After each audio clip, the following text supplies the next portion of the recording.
Hey everybody, how y'all doing? Nice to see ya, nice to see ya. Hey Skylord, Phobia, Grim. Yeah. And hello to anyone else who might be watching. Thank you for stopping by the stream. So yeah, tonight, continuing Ender Lilies. I'm gonna be honest, it's probably gonna be the last stream for Ender Lilies. But we'll see, we'll see. I'm excited to play more of it because I love this game a lot. It's really, really good. The original crew, good to be back. It's funny you say that, Phobia. I was scrolling through my backlog because I've been thinking about it. So, my first stream was 9 months ago. We're coming up. We are, in fact, coming up on a year of me, I don't know, doing whatever I've been doing here. Which is insane for me to think about. Yeah. I'll be honest though, I think my channel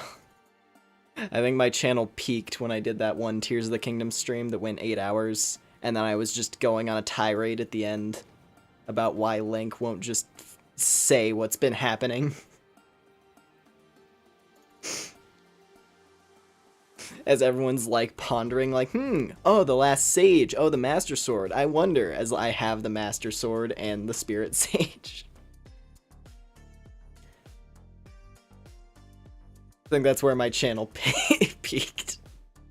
And it's been a very steady downhill slope from there. Anyway. Let's see, what was the first stream again? It was Monster Hunter Rise. Funnily enough, since we're doing Monster Hunter tomorrow, which I'm very excited for. I'll be honest, I prefer Rise to Monster Hunter World, but, you know, it's gonna be nice to play around with some World stuff. I still need to make some endgame progress. So we'll see. We'll see what we get up to tomorrow night with Monster Hunter.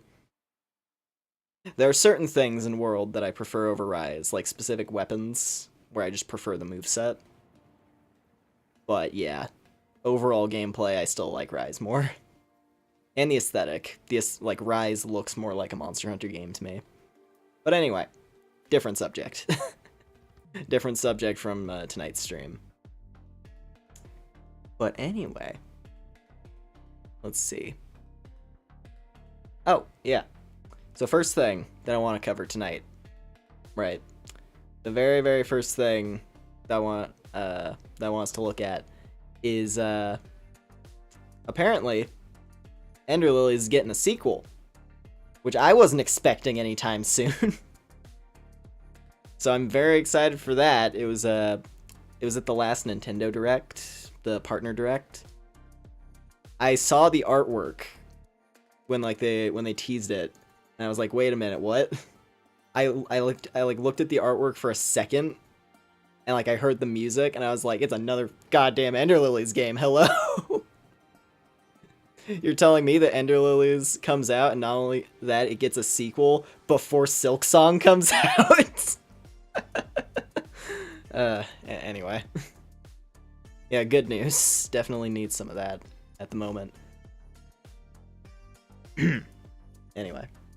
Yeah, let me go ahead and tab this over. We're gonna watch the Ender Magnolia trailer real quick, because I want to look at some of the stuff in it on stream. So yeah, just quick thing. Before Silk Song, yeah, this other Metroidvania with a dark fantasy, like somber aesthetic and vibe comes out, people were using it as kind of like a, you know, as like a temporary little appetizer for Silk Song, and it gets a sequel first. I do hope that Silk Song comes out good, even though I'm not like huge into Hollow Knight. I personally got bored with it. I didn't get super deep in. It's a cool game, and I like how it looks. I just didn't really, stick with it that long. But yeah, I do hope Silk Song is good after all this time. It has to be. Or this is an example of development hell. It's going to result in something that's kind of shit. I hope not. But we'll see. We will see in due time, I'm sure. Anyway, You guys are just looking at a black screen right now. Let me see if I can get this up.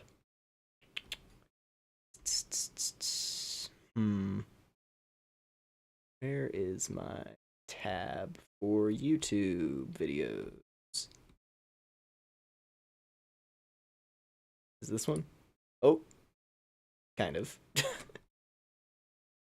Hang on. No? I need to clean up my OBS because I have so many tabs in here at this point. Is this one? Oh god. You guys are not supposed to see that. You got a glimpse into the inner workings of the machine. Hold on. Hang on a minute. Yeah, there we go. Okay. You guys saw the streaming tab for a short second there. Alright.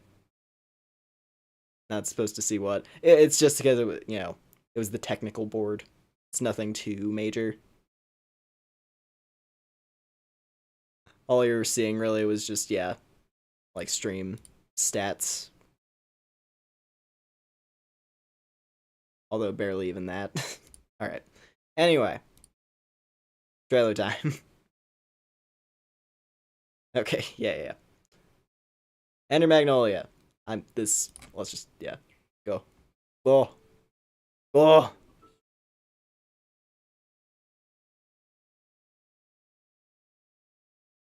It looks so pretty. Which, I mean, obviously, the first game is insanely gorgeous.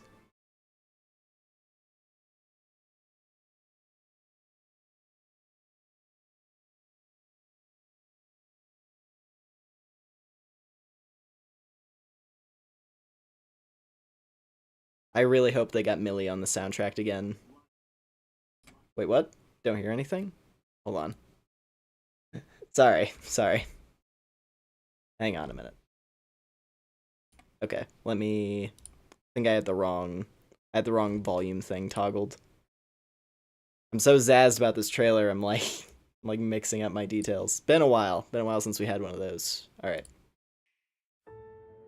A tale of destruction and renewal unfolds in this return to the Ender Lilies world. This anyway, like I was saying, sits atop a super pretty. Buried magic. Homunculi, artificial life forms created as the country flourished, were meant to bring about a brighter future.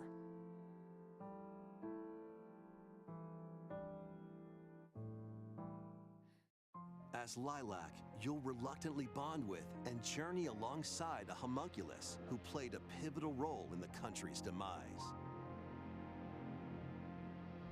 When the magic buried beneath the surface became corrupted, so the citizens fled already at a glance, they're going from like dark medieval fantasy for more of like that Victorian aesthetic, which I'm super down for because this looks very interesting. You'll battle rampaging homunculi. Upon liberating them, Trying to scratch the same itch that what was it, the Pinocchio game was doing. What awaits Lilac and the homunculi at the end of their journey? Find out when Ender Magnolia bloom in the mist. And apparently at some point this year. Not a specific date, so it could get delayed. I hope not. That does happen quite a lot. But yeah. I am so excited for this. In this return to the Ender Lilies world, this once flourishing Because country sits atop hold on. wealth. I'm gonna lower the volume a bit so I can do my own little bit of analysis. So yeah, already it seems like I don't know if they're gonna be using the same antagonist where it's the Blight again, but in a different form. Where now it's taking over machines instead of mutating things into monsters. And then yeah, the new girl, she has a really cool design. The flood. I was a bit too quiet. Because this all looks the same. right? This looks all the same as what the enemies were like in the first game, just, instead of gross zombies, well, they're still gross zombies, but they're, like, more technical. Like, they have the robotic parts and everything. Like, hell, that thing is literally just an enemy from the first game, but now, yeah, like, now it has, like, a sewer pipe attached to its, tail.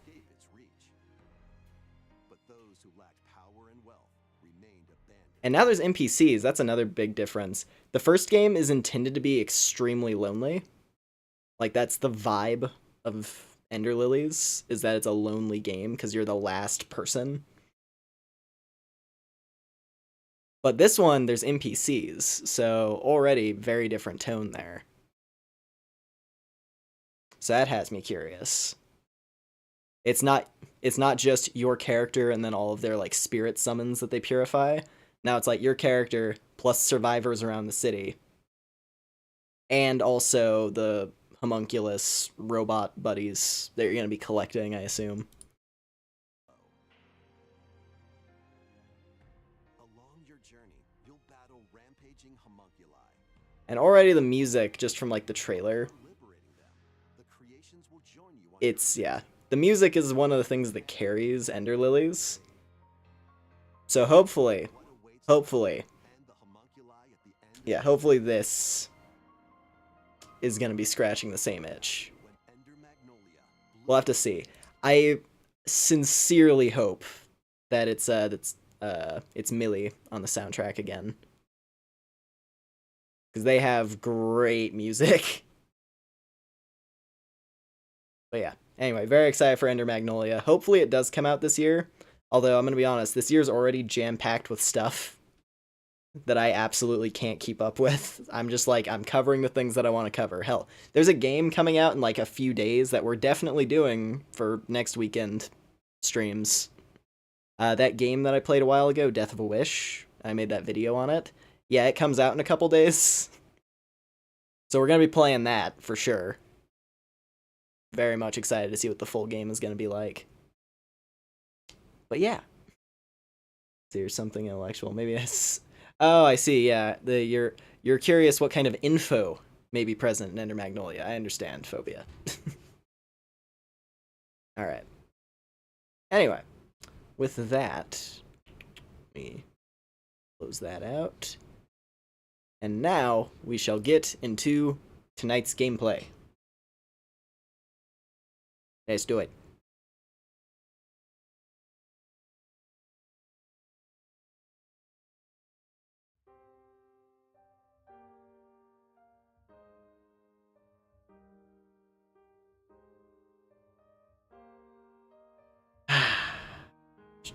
Hold up.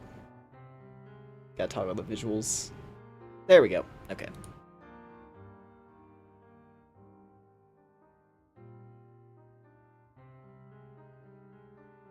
Let me get my controller. Yeah.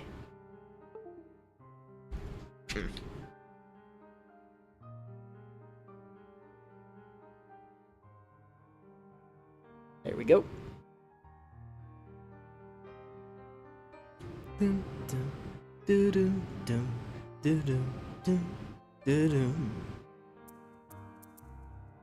God, this game is so good.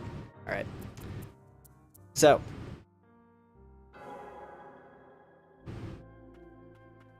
last time on Ender Lilies, let me see, what did we do?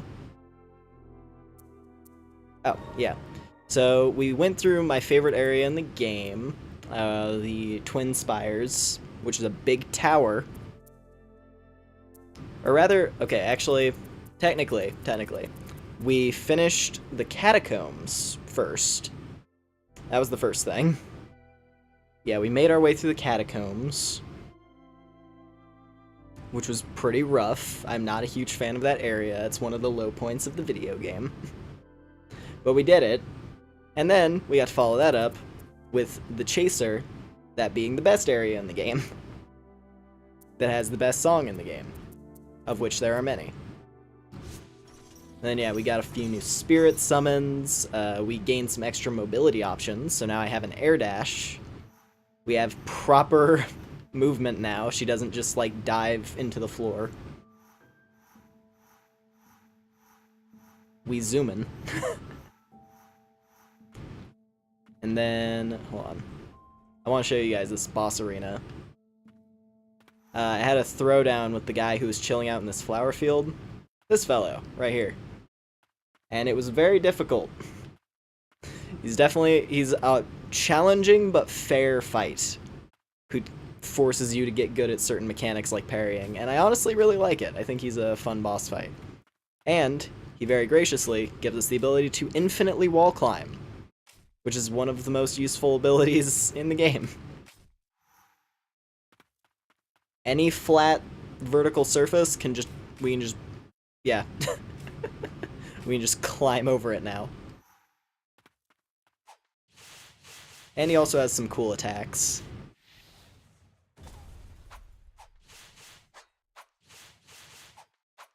Just a little claw strike. Eepy, but gonna watch the stream. Well, I appreciate that, Phobia. Stick around as long as you like. Alright.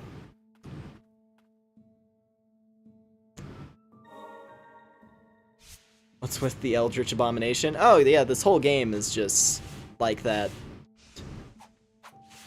This whole game is Eldritch Abominations. You don't even know. You haven't even seen the tentacles yet. You haven't seen the tentacles and flesh mounds yet. We'll get there, possibly, if I feel like it.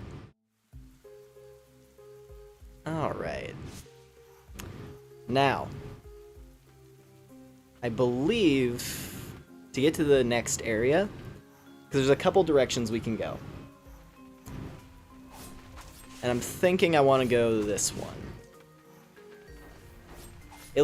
Mainly because the area we were in at the very, very start of the stream, the castle, is quite difficult. And I kind of want to save it for later because it has my favorite thing in the entire video game.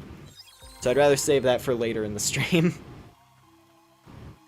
Because we have another dungeon to work our way through. Possibly! Ooh. If I can make it to it, that is. I might not be able to.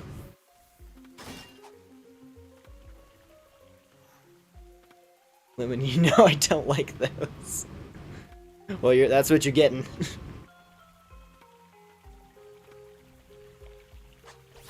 Ow.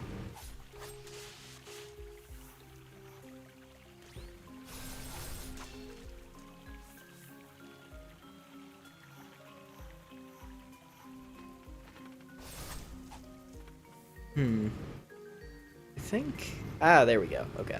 I'm like trying to find the way to get over to this side of the screen. Because we need to go down here. Yeah, okay, this is the right direction. So, as you can see by the map up there, this is quite the long room. That is quite tedious. But we're gonna try our best. These spike things, they're like Gordos from Kirby. They hurt a lot. They hurt a lot. So we gotta be real careful.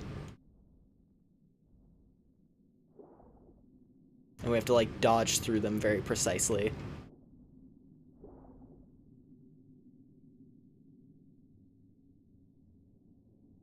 Okay. Oh god, here we go. Section where they start moving.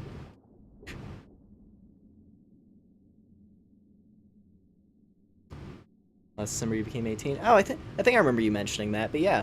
Happy adulthood, regardless. Hope you enjoy your stay.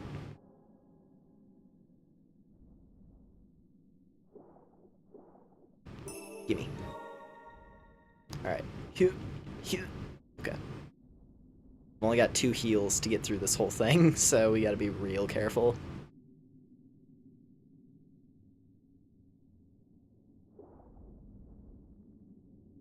God. Okay. Okay.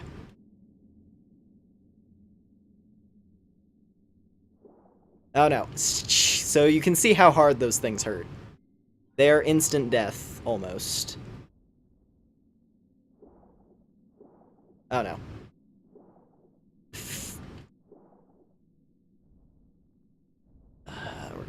this multiple times, aren't we? Wait. Okay, edge of the screen.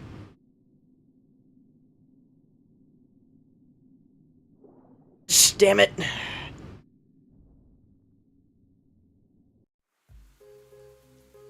I dodged way too early. Okay, we'll try that again. This room is brutal.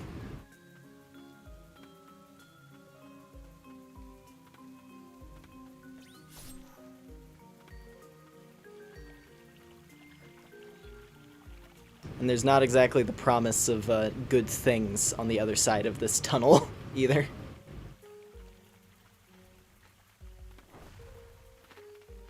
Eh.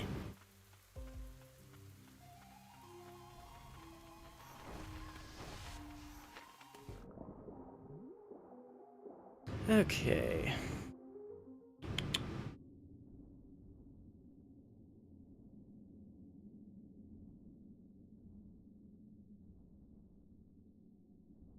Channeling strong power link would beat it easily. Maybe.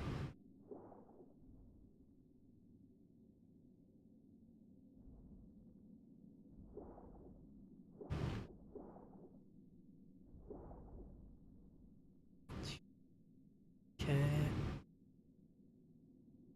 Slowly but surely make my way through. It's the last little bit that we got to where I died. It gets a little bit clustered. And by extension, way harder.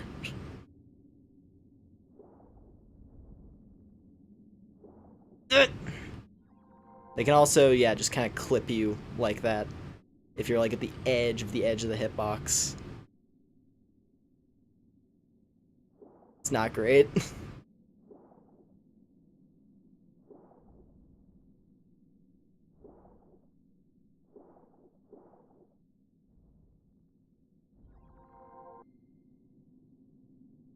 Okay. Now through there. God damn it. Okay. So close. I think. If I'm remembering this right, that is. There's a secret right there, but I'm not bothering. I don't want to. Come on. Come on. Checkpoint, please. Yes! Okay. Woo! We have arrived in the stockade. Those are called Gloomglow flowers. How they flourish, despite it all.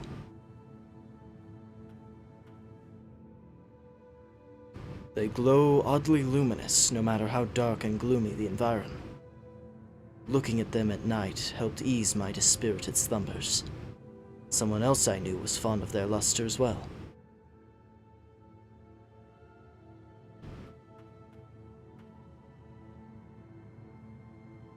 Does this game have acorns? Probably giant mutated ones. I don't know.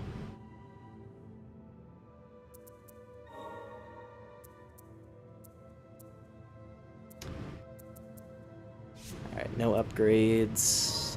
Hit a save. And yeah. I don't remember if I liked this area or not. I'm gonna be honest.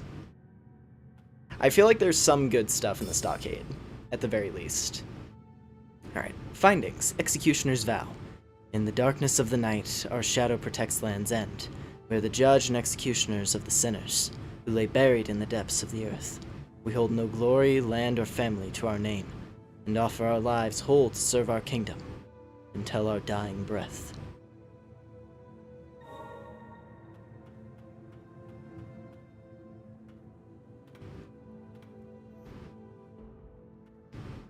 Oh yeah. Right, it's this one.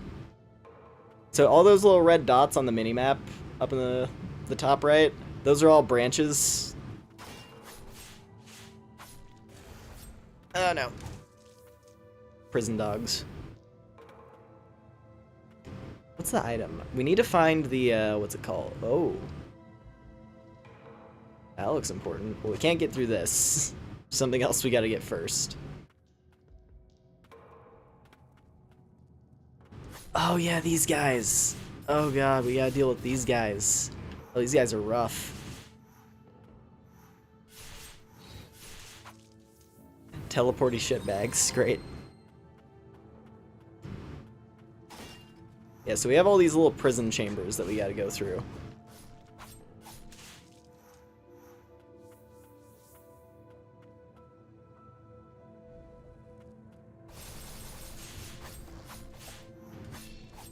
Come on.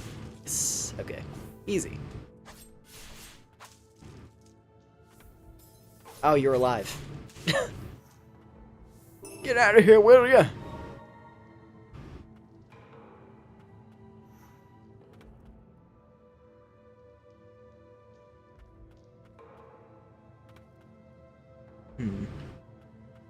Is this...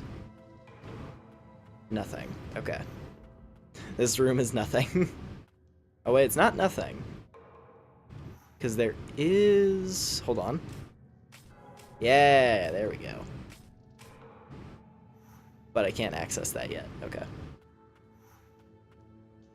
It was still blue on the map, so I was like, there's something there.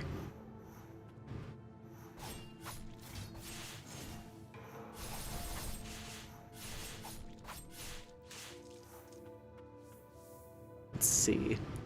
Okay, this is the one. I got an idea, Illuminate. What is it? What is it, Skylord? I'm gonna fight a demonic jar real quick. The secret experiment.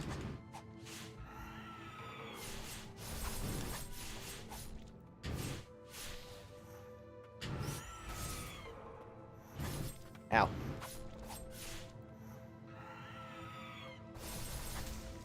Whew. Okay, that went well. Demonic jar defeated. I thought I could sneak away in all the commotion, and this is what I got.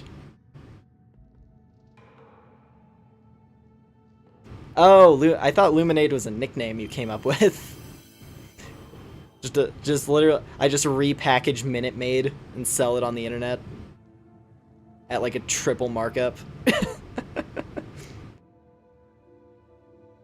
Take the Belle Delphine pill. Great. that's what it helped.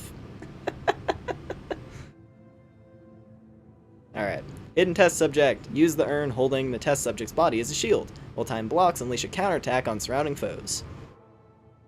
A heroic bandit who was fearless and confident until he was branded a sinner and taken to the verboten domain as a test subject. There he would off hide in urns to escape the twisted experiments.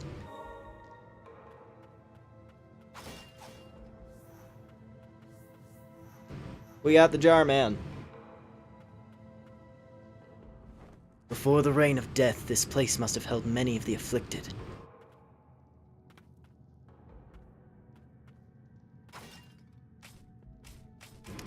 Can't get through there.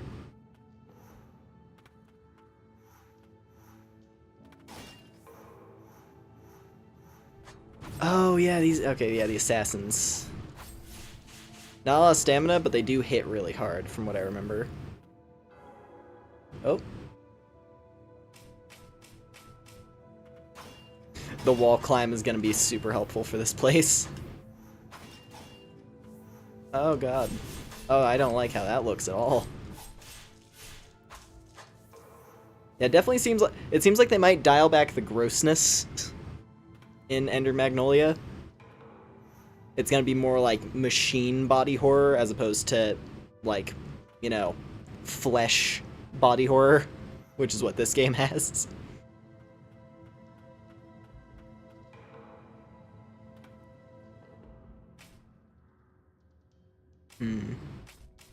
Oh, there's a checkpoint down here. Hold up. Can't miss checkpoints, because fast travel is the best.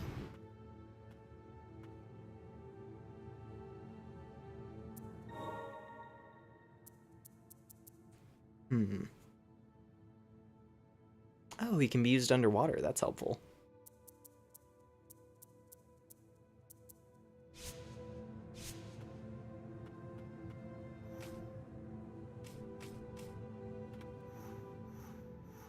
Alright, let's see what's down here. I want to say we can't do either of the path. Yeah, okay. Can't do this path. I think this path leads to something way later. Once we get the power that lets us go through it. Alright, Executioner's Missive. Prisoners set to be executed will be taken to the subterranean lab and handed over to the King's Mage Brigade. 15 have been named as test subjects. Dark Executioners entering the verboten domain must do so in groups of 3. The verboten domain. Okay. Creepy mage cult living underground.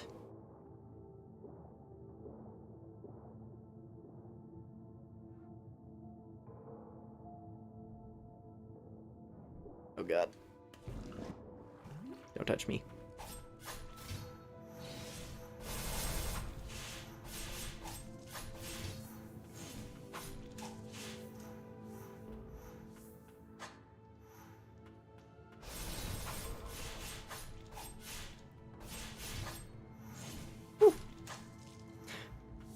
I'm lucky you didn't catch me on the back end of the swing. Thinking about this for years now. Imp. Raman. Where you sit in a bath of ramen and repack it. Oh, I see. See, I made the Belle Delphine joke a second ago. Now you're making the Filthy Frank one. We're very internet today, aren't we?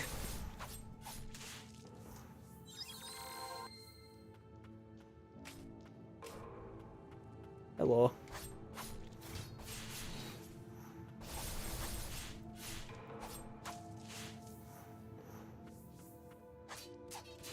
Can't quite reach that.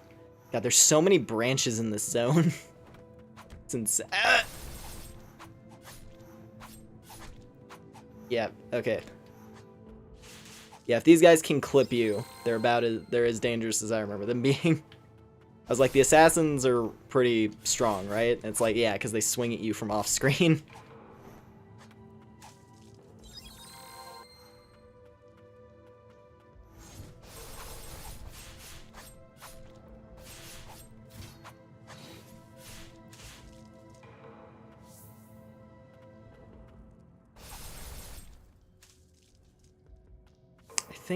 I want to say there's another checkpoint.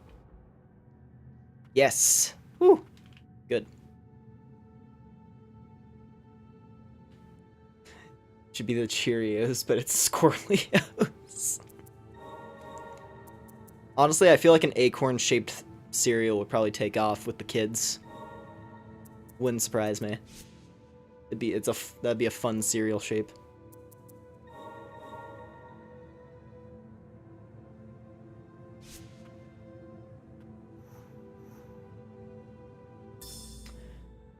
Let's see your findings. Honir's diary. On this day's dawn, my sister's child was born. A boy. Julius is his name. The king's illegitimate son. Born into the family of a dark executioner. His life is sure to be one of much hardship. He will undoubtedly want to know where he came from one day. Thusly, I have resolved to begin this diary, so that he may find the answers when the time comes. Julius, huh? Interesting. Y'all are gonna want to keep that name in mind. Because, yeah. That's all I'm gonna say. You're gonna want to keep the name Julius in mind. Also that Honir fellow. Both are important. And we cannot climb up that way. Because slopes. Just gonna... The lemur from Madagascar, no. That would be Julien.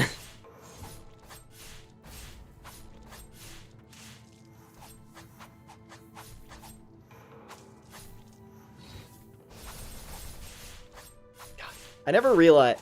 I don't think I used this, like, flower plant lady enough on my first playthrough, because she is insane. Like, she is actually unreal with the amount of damage she is doing. Was he stabbed by his friends? Not quite. Something of that nature does happen, but we'll see. You'll all see. Oh, hello there. Let me read this note real quick before we get our head bit off by an evil pot. Findings, slip of paper. As one of the Dark Executioners, I imagine you're well aware of the verboten domain well below the stockades, where the blight festers. I've heard that the King's Mage Brigade has been going in and out regularly to survey the area. But something doesn't quite add up. I don't suppose you know what they're up to, do you? Go down.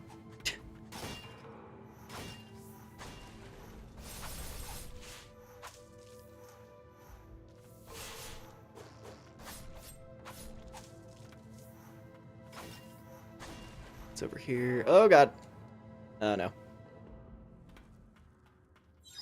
Oh, we're in the rat pit. Oh god.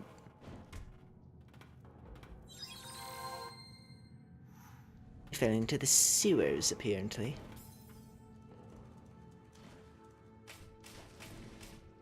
I do not know the way out.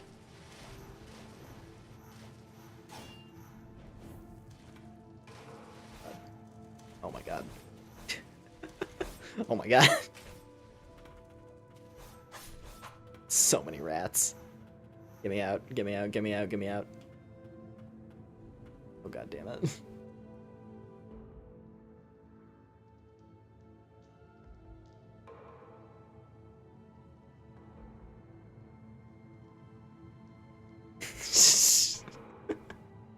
Why can't women be obsessed over normal things like the Roman Empire?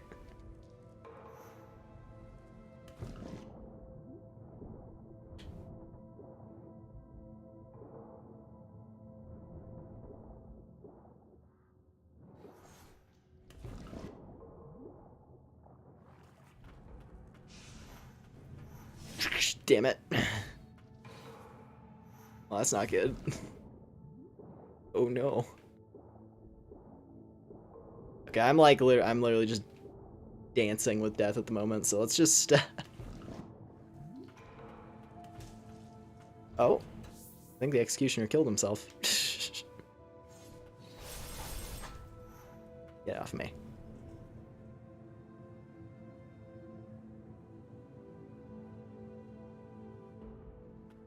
Okay.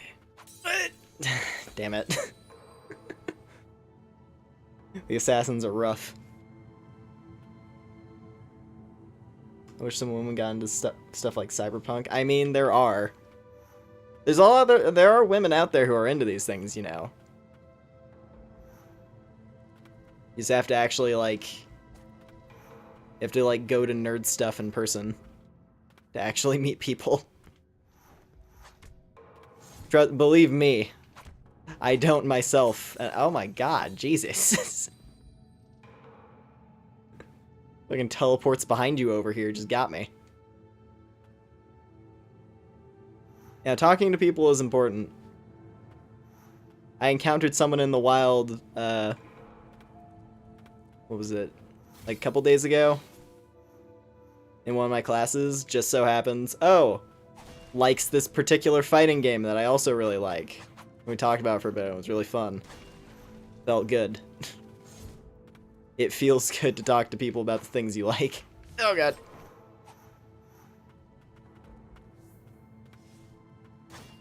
Okay, this time we're not gonna fall in the execution pit. Because that's not great. We're gonna go this way. Oh, that's a guillotine.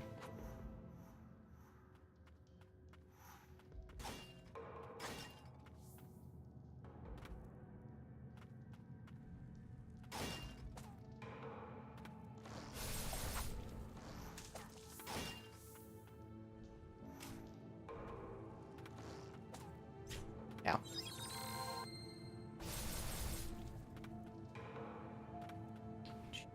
Nothing up there. Okay.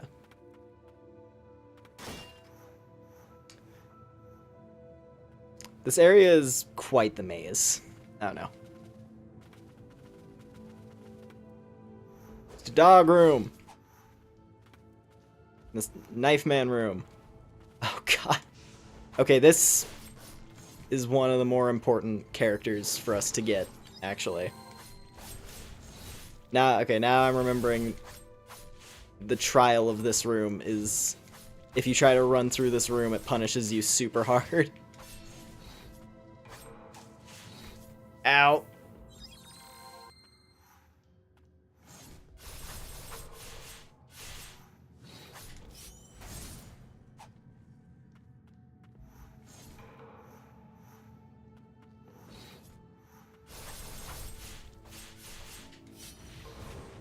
No!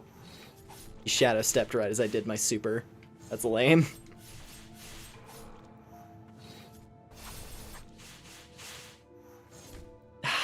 Damn it. Oh, come on, man! Die! Please. Okay, thank you.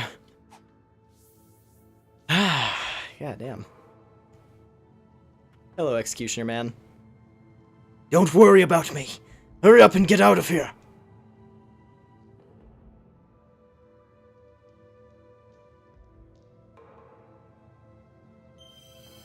The Dark Executioner Spirit.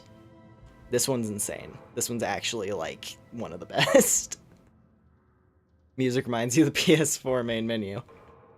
I got the dog in me. The dog in question is a pug. Oh, God. I feel like that's true for more people than they're willing to admit. Well, Dark Executioner acquired. That's quite important. Even if I can't make it out of his room, that's a win. Yeah. There we go. So basically, the way this Dark Executioner guy works, he's really good. He's like really, really, really, really good. So, Dark Executioner phases behind an enemy in visible range and brings down their blade on the unsuspecting victim. The nameless Dark Executioner trained in fierce competition with Knight Captain Julius since their childhood. The blood of the sinner coursing through his veins kept his dream of becoming a knight from ever coming to fruition. Julius coming up again. Important guy. So, let me swap over to him real quick. So, looks basic at first, right? I hit the button, he swings axe. But if an enemy is present... Oh, hold on. There we go. And you just click the button, and he'll just damage things. He just hits things. During boss fights, it's very good.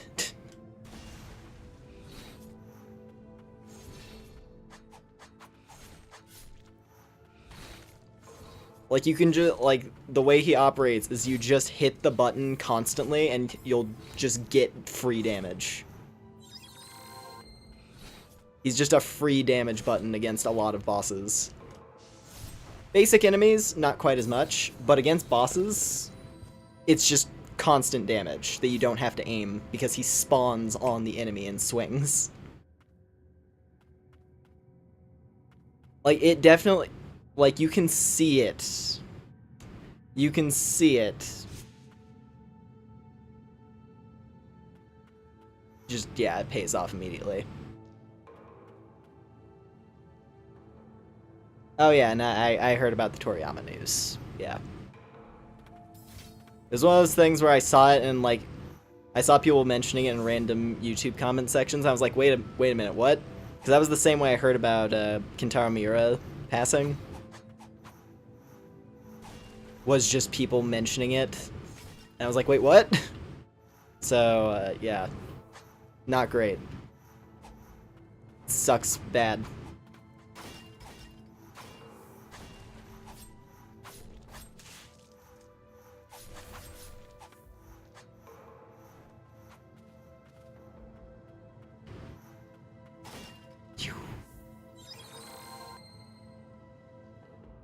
Yeah.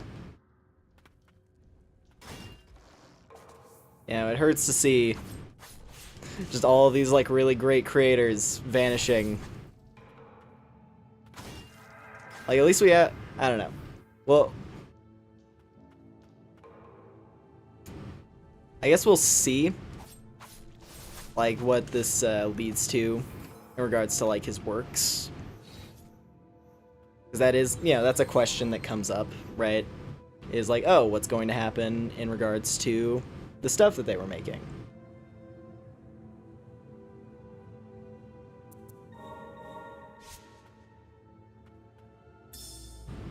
But yeah, I don't know.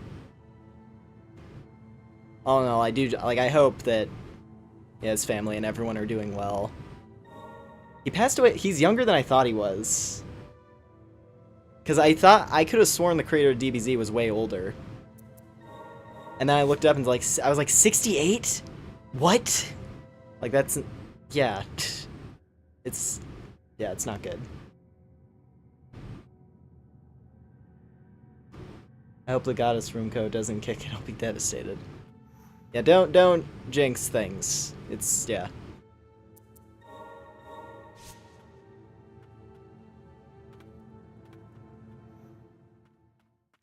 Boy.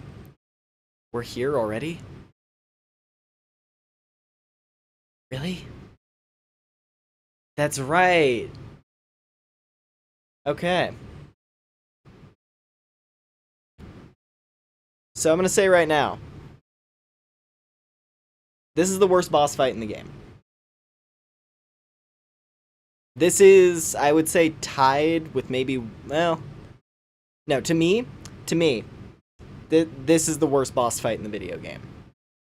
And you'll see why very quickly, because I'm going to be potentially screaming expletives in regards to this fucking boss fight that we're doing right here, right now. Oh god, okay, here we go. Buy all our manga and anime reviewed in our honor. I have to go, EP. All good, Phobia. Understand. Have a good sleep. Get your nap in. Yeah, no, what was that? Yeah, no, Toriyama's passing does remind me, though. We never did finish the Dragon Quest IX playthrough. And I'll be honest, I don't think I'm going to keep streaming it. But I do want to circle back around to it. Now I need to. Right? Now I need to do the rest of Dragon Quest IX. Because I'd be doing him a disservice, considering it's one of my favorite RPGs. So yeah. Expect to see that at some point once I can get to it.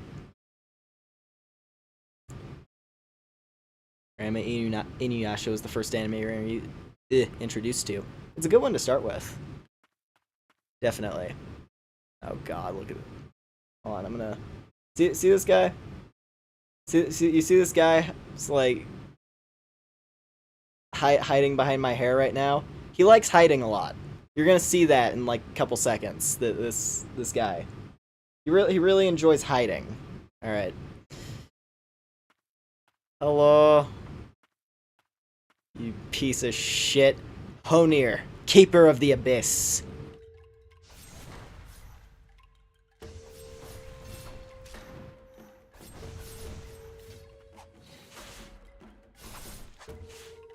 So I think you guys can probably see what the gimmick of this boss fight is. Do you like the gimmick of this boss fight? I hide behind walls of enemies who just whittle down your life bar constantly.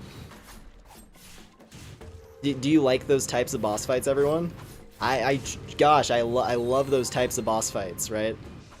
The one where the boss doesn't fight you, where you're more just fighting hazards. And he takes little cheap pot shots at you randomly. Well, he does sick backflips. And he dodges your supers so you can't actually get big damage on him.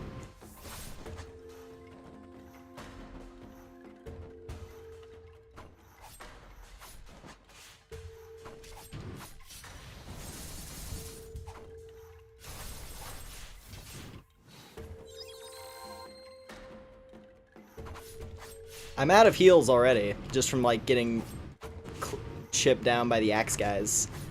and the random knife throws.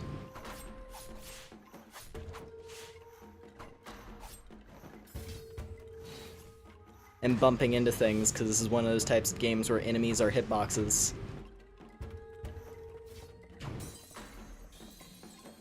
We're gonna be here for a minute. I'm gonna be very annoyed for most of it. Just to be super real, I'm not a fan of the Honeer fight. I believe I think I saw some, I was like, it was in like the comments on like some soundtrack video. Because I was just like, you know, listening to songs, I happened to be scrolling through the comments. So I like getting the good vibes from people being like super hype about good OSTs in games. You know? And then I saw one person who was like, oh, Honeer is like my favorite fight. And it concerns me. People can like the things they like, but not when it's fucking Honeer. He's got Ho in his name for a reason. Alright. Let's see. Maybe the auto attack would help. I'm gonna try that. I'm gonna see if ranged attack spam. If he's gonna hide behind his wall of enemies, I'm gonna try ranged attack spam. That might be the path forward. And I mean, hell, we got the executioner guy. Oh boy, already. Whole life bar gone.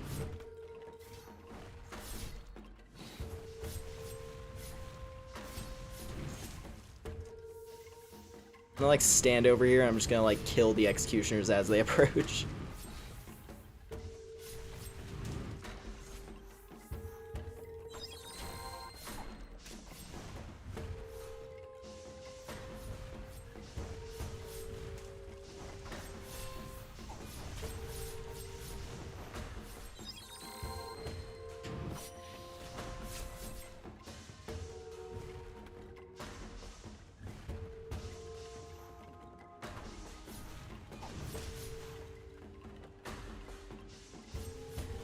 Okay.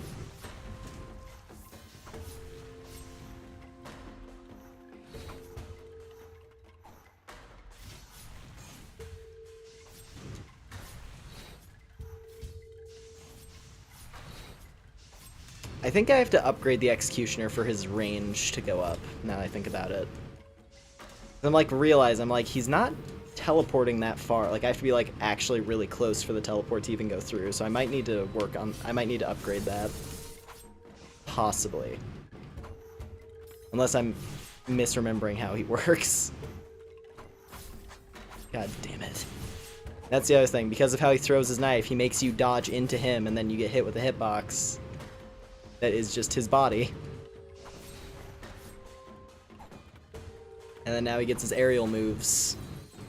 And then each phase transition summons more ads.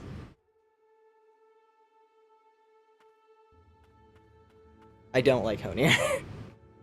Also, hello Beep, welcome in. I am currently fighting the low point of the video game. Which is this piece of shit right here.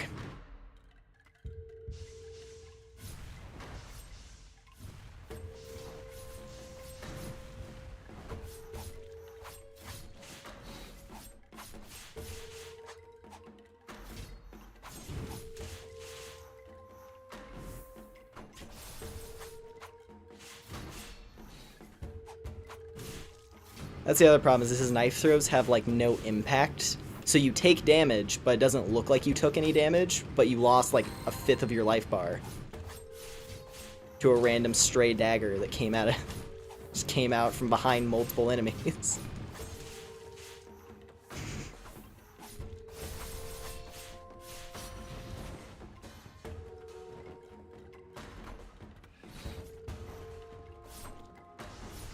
Although I guess he can't really attack in the air, so maybe if I just do this, and we just spam aerial magic attacks, maybe that can be my option. Not more ads.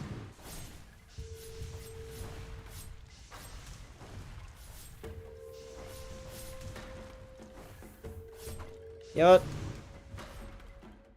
You're gonna be cheap, I'm gonna be cheap. That's the way we do this fight.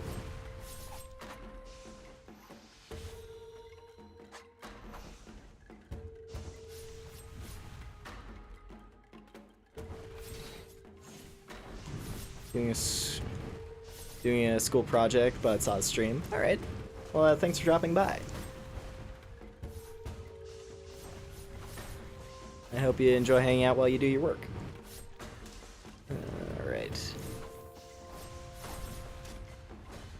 Oh, knives hurt more now. Oh, and the aerial, of course. That's right, they give him the aerial move specifically to counter what I've been doing.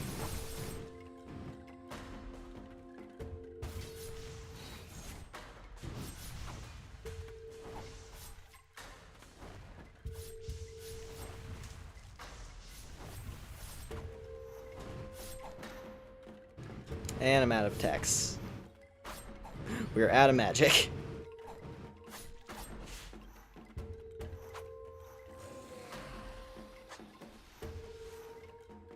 Oh, actual phase 2 starts, I think?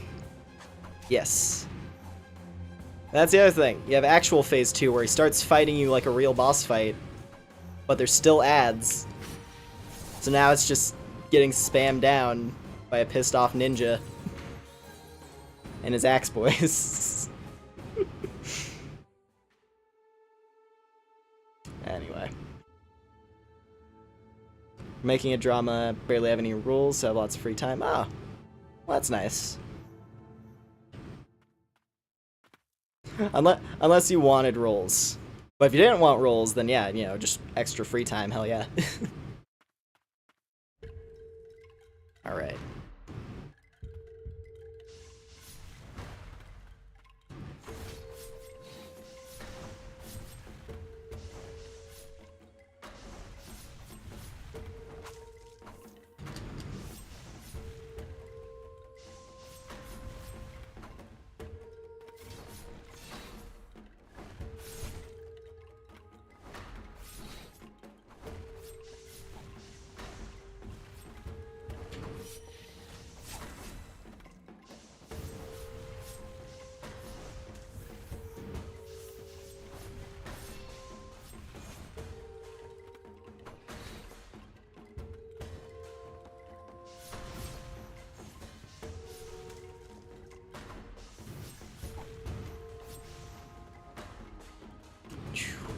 Okay.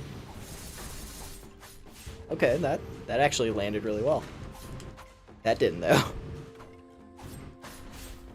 Oh. Yes. Okay. Good combo.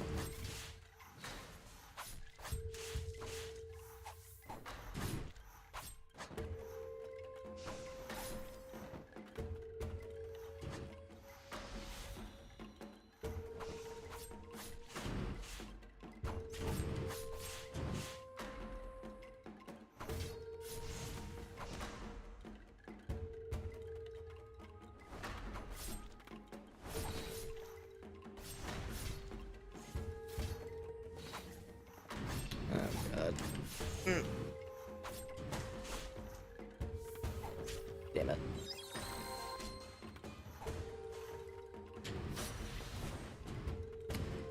That didn't go well.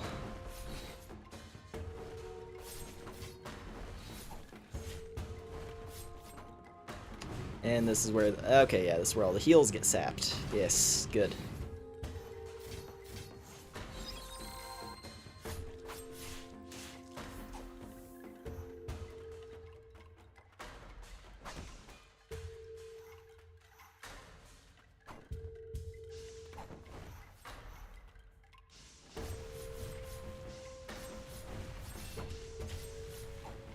The one thing I will say, it's like, I feel like Honir is the perfect example of like cool character with a really shit boss fight. Because it's like, if I was to do this fight carefully, it's the most boring fight in the game, because it's just like slowly whittling down an army of guys, and then occasionally hitting the actual boss. And the music is, yeah, like I said, not that exciting. So it's just like, it's just so slow.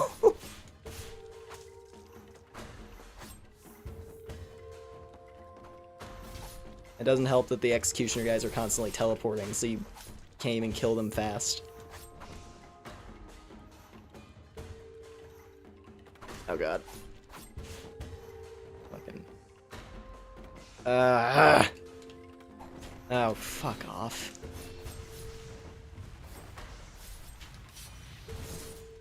Okay, come on, hit me with the final phase. Do a teleport, spin flip through the air, and just insta-kill me.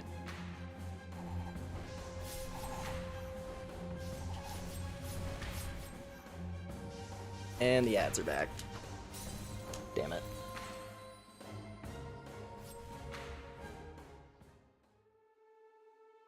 Stage fright. So very happy. Oh, well, that's good.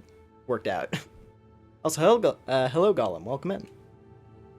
And have a good night, Skylord. Thanks for hanging out. I'm gonna still be here, chipping away at Mr. Teleporty Ninja Flip and his army of axe goons until eventually I can win. This is like the polar opposite of how it was when we were fighting the claw guy last time I played this, where I was actually like excited with each attempt. This one I'm just like, can I just be done with this fight? I had KFC chicken yesterday with friends, can't believe. Yeah. I'll be honest, KFC has never been like one of my go-to fast food joints. It's not for me.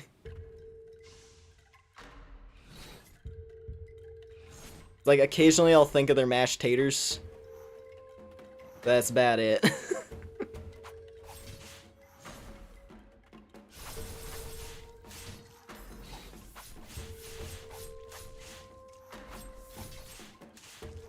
Okay, 3 down. Oh, good.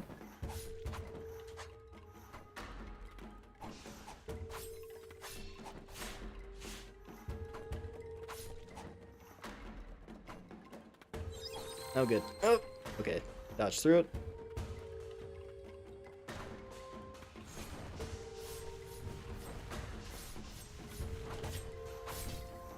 Damn it.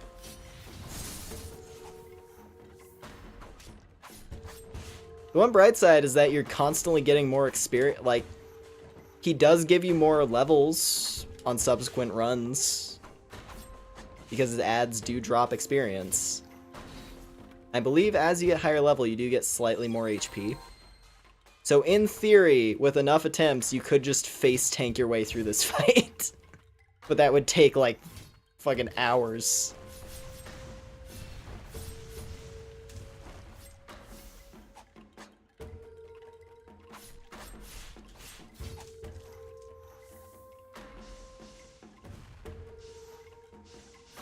They have the bulls. I never really tried the bulls, but I have heard good things about them. I don't know.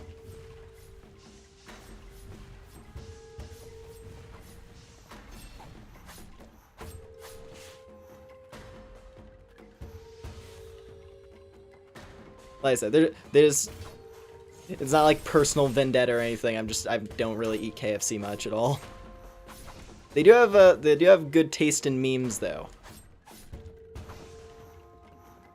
Like, you don't see Wendy's popping out a visual novel dating sim with smug Wendy's girl, right? KFC was like, nah, fucking himbo Colonel Sanders, the game. Please buy our food. We'll give you anime boys, just eat our food, please. Like, credit where it's due.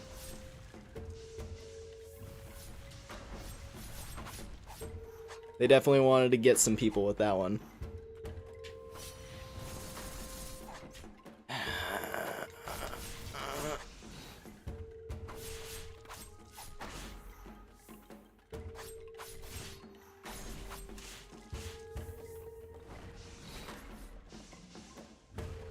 Come on, Honir, I know you're over there, just standing there, probably. They're slow walking, so you think you're an edgelord. Damn it.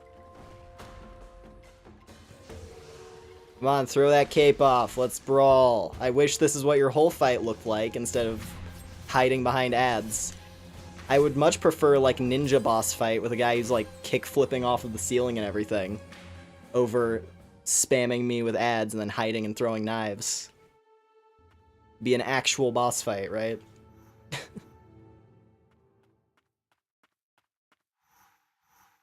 Alright. Come on. Come on, come on, come on, come on.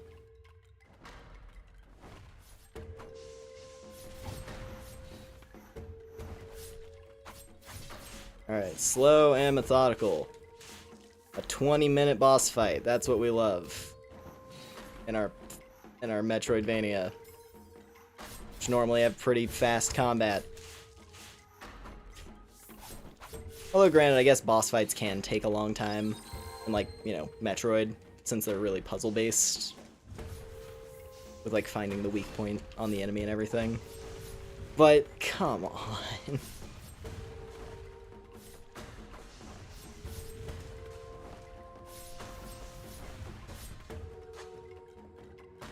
And then they just leave sometimes.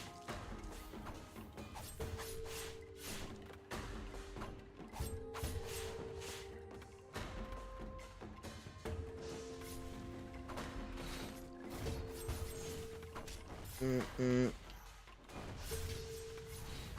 Mm. Mm-hmm.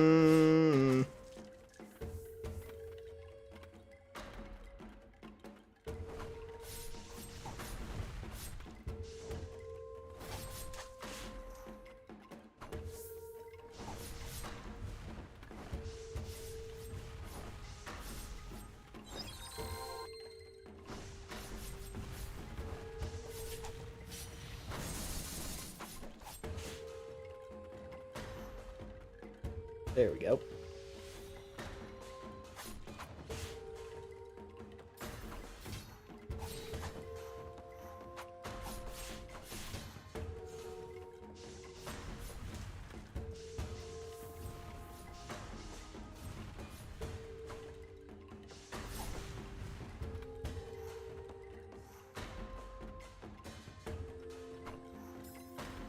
Damn it.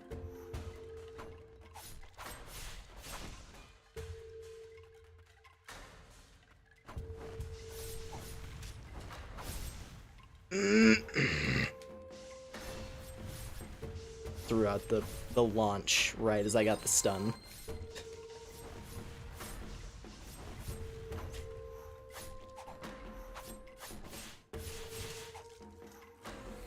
Okay, come on.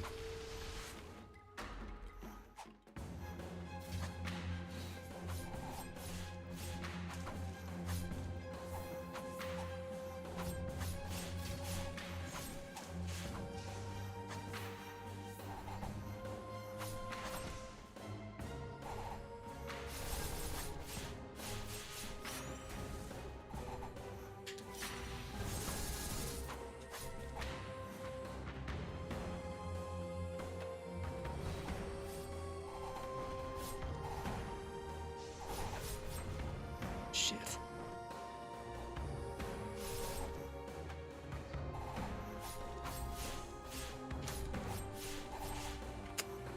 Fucking damn it.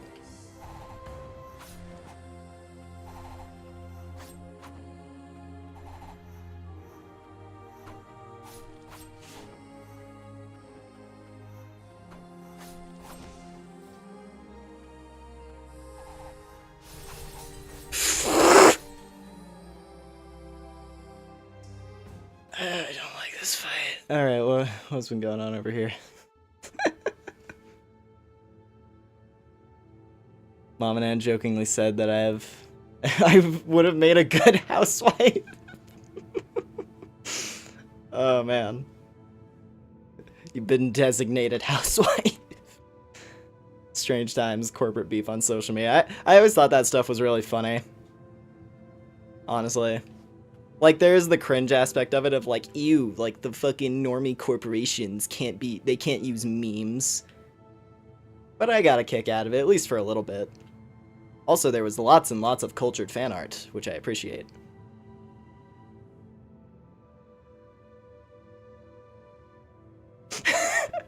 The universe is trying to pressure you, peep. Don't give in to the universe unless it's what you want. If it's what you want, then go for it.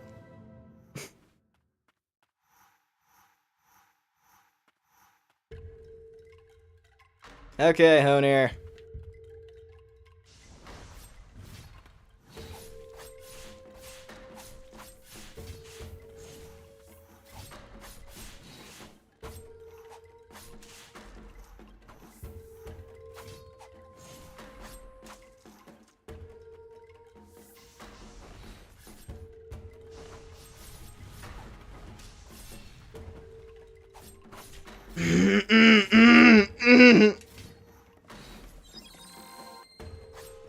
It's just an exercise in getting juggled around by just a room filled with hitboxes that can teleport randomly.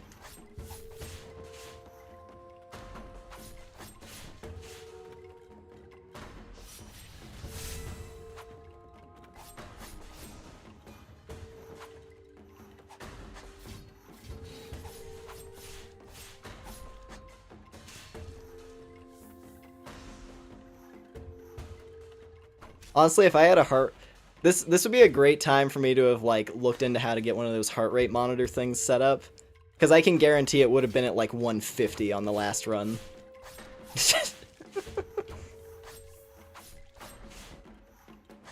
Like, I can hear it.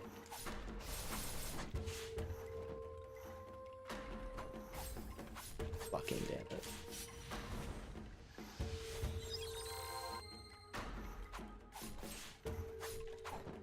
Now, there is an item that if I got... I don't remember where the relic is located, but there is a relic that would probably make this fight a joke. And I'm, like, half tempted to go and hunt for it right now. The one saving grace of this fight is that they literally put the checkpoint right at the entrance. Because I think they knew. They knew they made garbage. And they were like, well, at least you don't have to do a run back. It's just, like, straight into the fight. But then again, there's other boss fights like that in the game, so I don't know.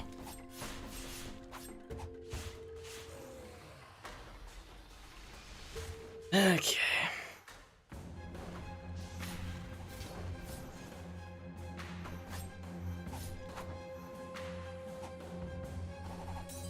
Fuck.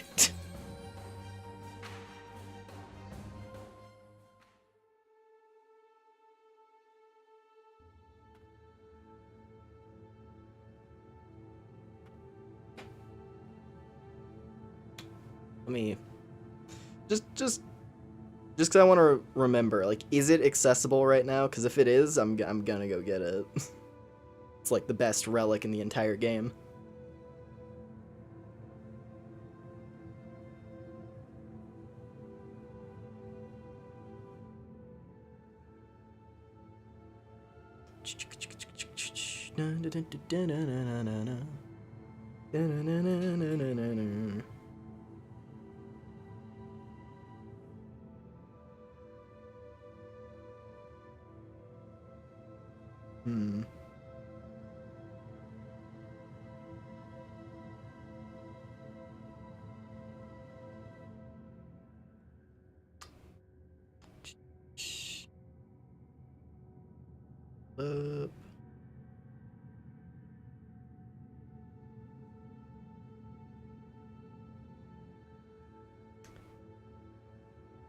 That one's really good, but it's also far away. I think that's the one.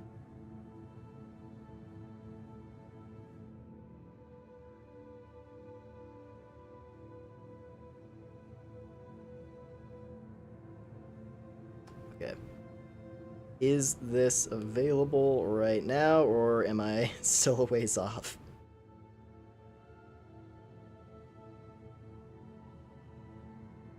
God fucking damn it. Of course. Of course, it's literally the way I get the relic that I'm thinking of is unlocked by beating this fight. And it's the relic that would make this fight way easier. Because of course. Alright.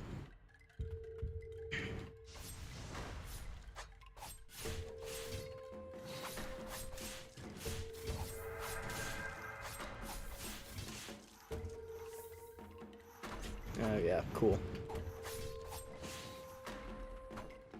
Yo, check out my sick Call of Duty throwing knife compilation, bro. That's you. That's you, Honair. That's you.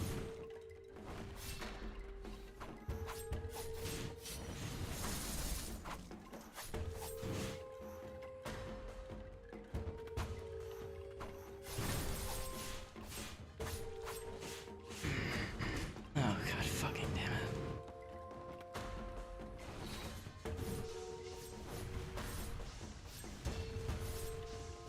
I just want to get through this fight because then we get to go and do my favorite thing.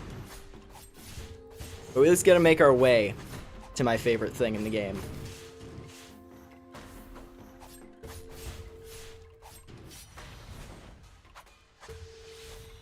I just really hope that, like, yeah. I hope that they don't go for boss designs like this in Ender Magnolia when that comes out. I hope all of the bosses in that one are good. Or at least most of them, right? At least, like, most of them. Because this game, I'd say most of the fights are good. And there's, like, a few standout really, really good ones. But then there's also several that are just complete shit.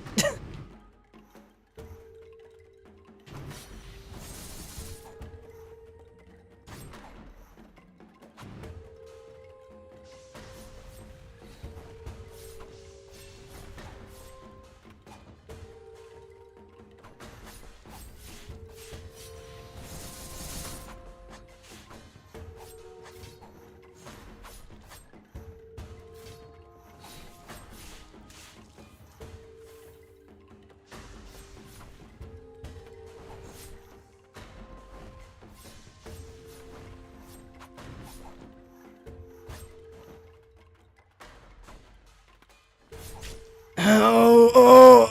A whole life bar. Great. Love that. Ender Magnolia. That's the sequel. At the very beginning of the stream, we looked at it for a bit, but there's a sequel to this coming out. Sometime this year, hopefully. That's the plan. They said 2024. Yeah, I'm looking forward to it. I think it's probably going to be really sick. It's like same aesthetic, same OST, all the good things in this game, but then it also, like, yeah, it looks like they're adding a lot of interesting aspects. For one, something that you'll notice in this game is the distinct lack of NPCs. Like Ender Lilies is a very lonely game, and that's, you know, by design, because everything is dead and destroyed, or mutated into a monster. But Ender Magnolia, on the other hand, it looks like there's NPCs who are still surviving in the world that you can find, which is pretty interesting. So I'm curious to see how that's going to be handled.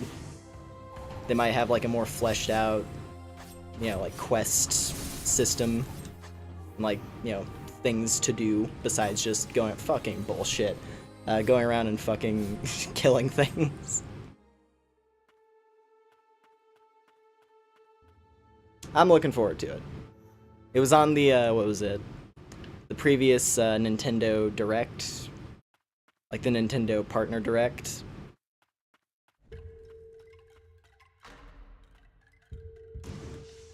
And like when I saw the trailer in there, like it struck me because I saw the artwork and I was like, wait a goddamn minute, is this Ender Lilies? And then they said, sequel to Ender Lilies. I was very happy that day. Oh, that's cool. That's cool. It's cool when they just decide, I'm not gonna fight you. I'm gonna teleport away and then show up randomly in like a couple minutes to axe you in the back of the head.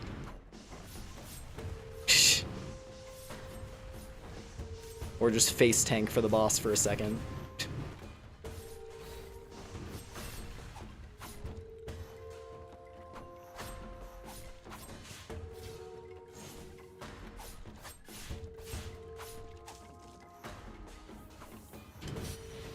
Mm-hmm. Yeah. I know how you fight Honair. You're like the worst thing in the game.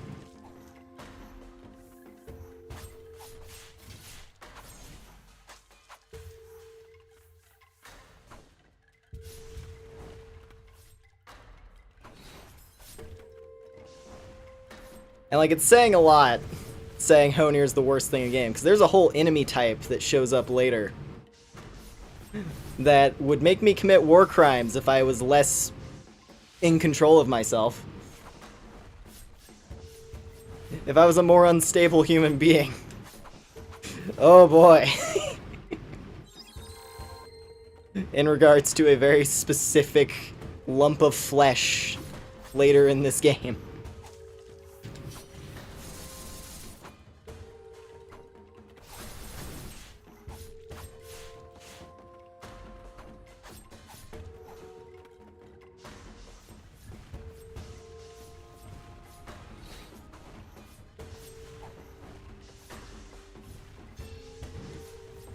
Come on. Okay, hey, final phase, and I actually have a couple heals this time.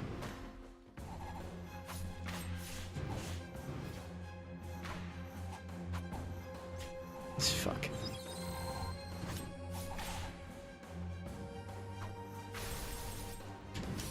And here's the thing, right? The fight instantly improves drastically the moment Honir actually starts fighting you. It's kind of crazy how making the boss actually fight you like a boss is supposed to makes a boss fight at least mildly entertaining. Just a very simple change of making him attack you. And like actively be a threat. Instead of hiding behind walls of enemies that just soak damage and bump into you.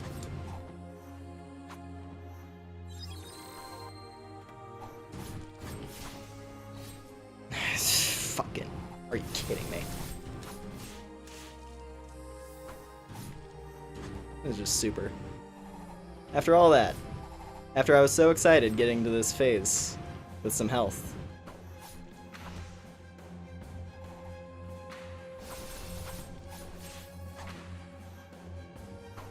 literally on one. Fucking piece of shit. Get out of my video game. Never again. 1 HP. 1 HP. Ah! Woo! Anyway, now we can be happy again. The bad is over. The pain has passed.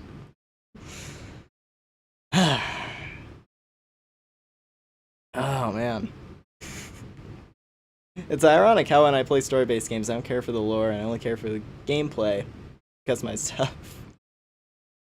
Yeah, interesting. Interesting. Alright. Purification time. Honir, you're a piece of shit boss fight, but let's see what your deal is.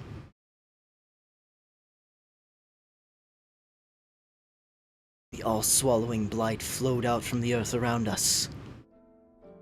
I took the priestess, once of no consequence to me, in my arms, and we made our escape.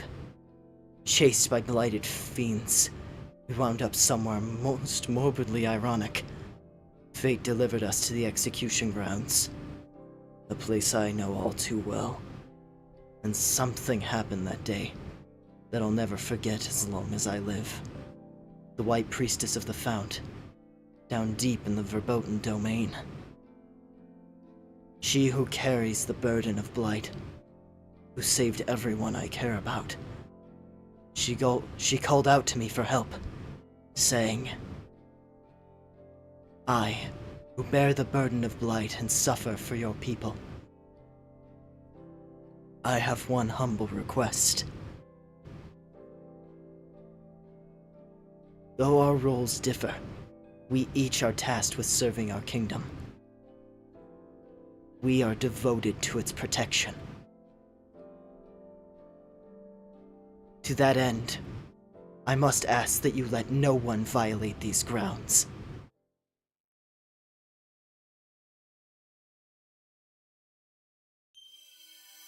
Honir, Keeper of the Abyss. Launches a bliss of dark blades to shred the enemy to pieces from a distance. Their short range is made up for with speed. Head of the Dark Executioners, a man of few words, Honir shadowed the Knights of the Bastion. He loved the kingdom more than any other. And there it is. The Executioner's Hook. When near a hook, press L2. The chained hook of Honir allows one to hook and swing from certain points. Jumps and dodges can be performed after using the chain. It's also one of the other best abilities in the game. So, the White Priestess of the Fount is even deeper underground. The Verboten Domain.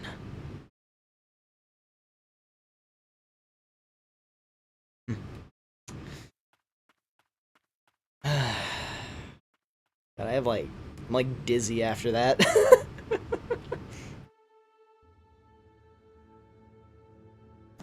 Also, we're a bit, okay. So, there's something creeping out from underneath her dress now, if you look real closely at her sprite. Also, she has a bit of a red glow. It's probably nothing, probably no cause for concern, right? Right?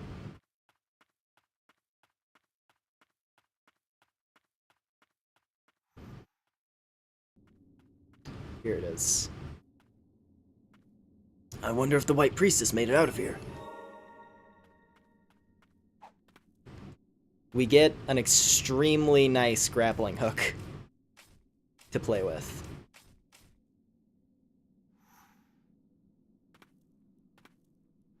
I have to remember the direction. I think, does it want me to go over here? Maybe? Hold on. It's these purple lantern things that lets us latch onto now. I know we can get over there. Hang on. There we go. Okay, I just had to do my dash correctly. Oh, and there she is. Hello, sister. But the Dark Executioner is an escort, but something. It can't be long now. Prayer restoration up.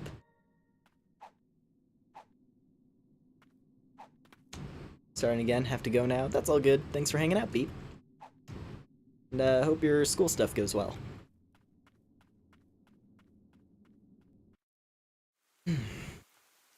Ah, the surface beckons at last. Uh-huh. We have already sat here at the end of last stream. Also, while I am here, Honir, get on.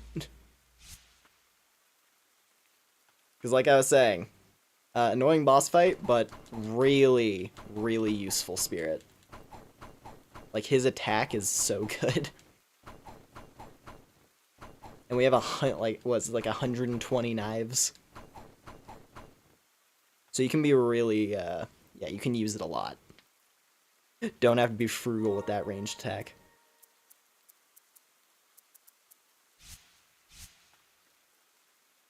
Okay.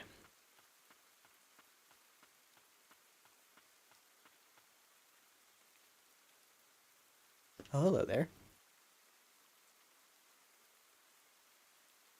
The White Priestess of the Fount.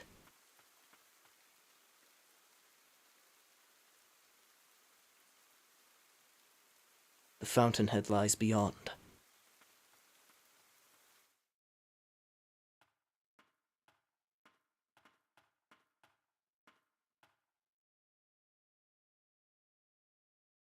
We're not going this way yet. We have another thing to do first before we go that way.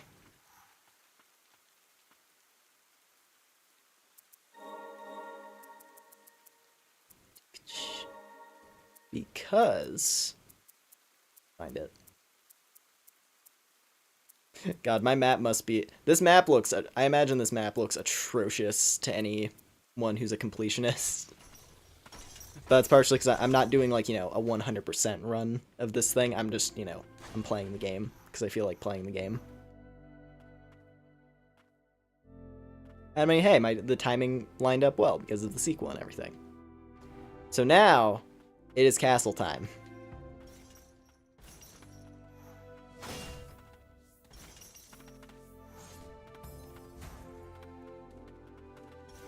this area has really good music. Honestly, though, like, I love the song that plays in the castle.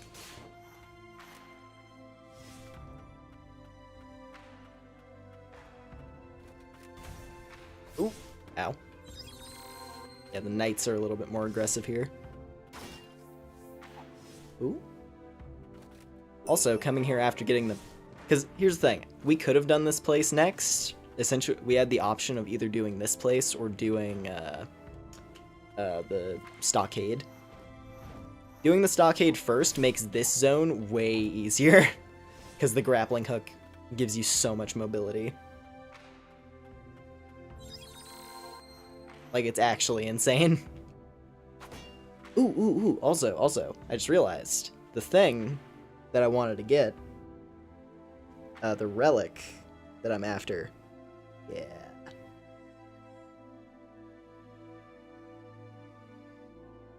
So the relic I want to get, I could go get that right now. And it is an extremely powerful one.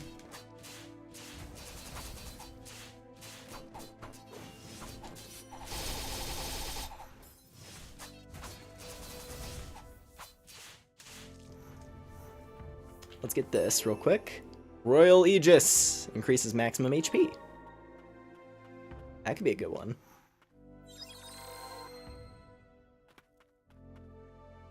There's a couple good relics in this place now I think about it. Ow. Ow.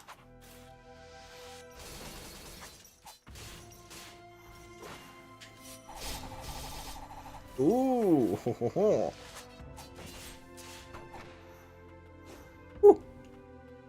Oh no. Oh no. Oh no!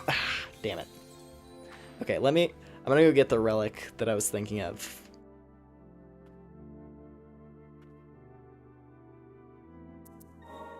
But first, can we put this on? We can, actually. Cool. Might as well. I should actually go around and look for more, what was it, more chain links, though. Because they're just hidden around different map tiles, so might be worthwhile, because then we can just equip as many relics as we want.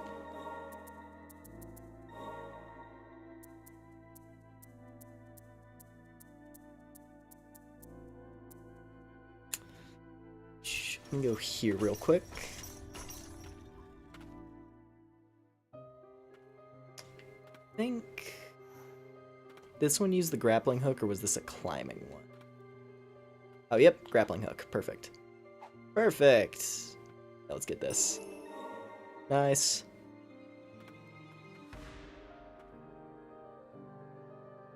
Now I think about it, the grappling hook actually opens up a ton of stuff. Just, like, all over the place. Yeah. Relic first. Relic first. Also, it's an excuse to hear my favorite song in the game again.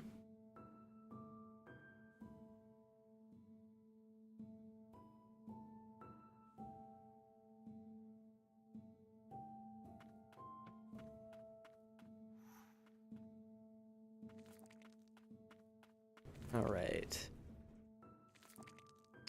So it should be in this room. You have to, like, go out the left side.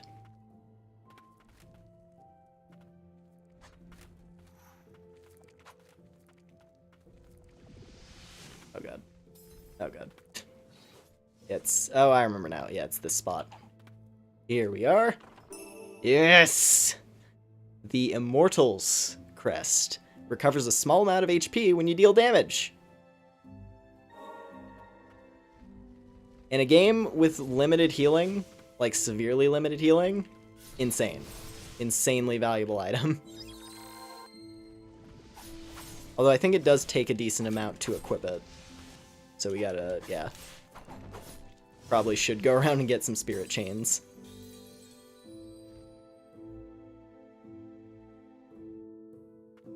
That is, if we can actually find them. But you know, they're basically any map tile that's blue at the moment has something in it. and most of them are either HP increases or relic slot increases.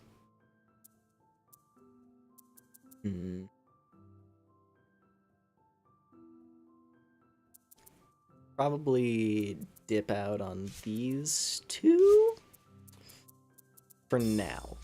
For now.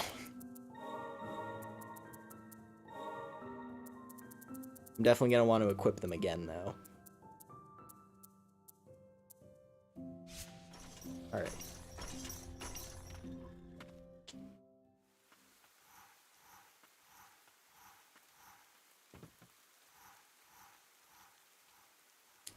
We're just going to go back real quick and clear out some of these tiles. See what kind of stuff we're missing. I think... Yeah, okay, I have to do that from higher up. I think that one's just upgrade material, but, you know, still useful.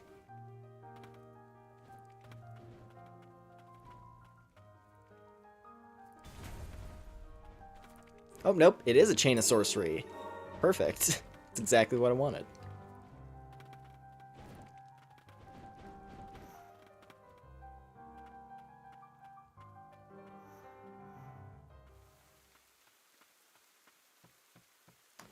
Okay.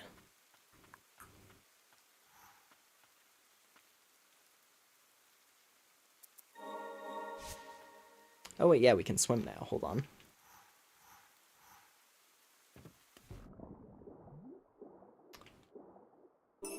Hey, HP up. Good, good, good. Yeah, a lot of these stat increases that are just scattered around the map are insanely important for later in the game. Because like the end game zones are designed around you 100% completing the map. Otherwise, it's insanely difficult. And like even with all the upgrades, it's still pretty rough. Like the enemies hit like a truck in the later zones.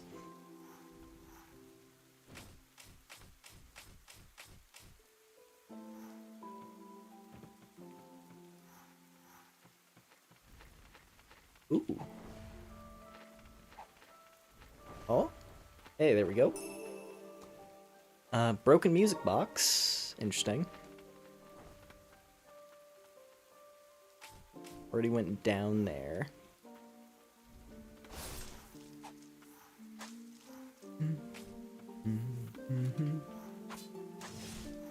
This is also a great way to see just how much stronger you get throughout the game. Just one-shotting the enemies in the first zone.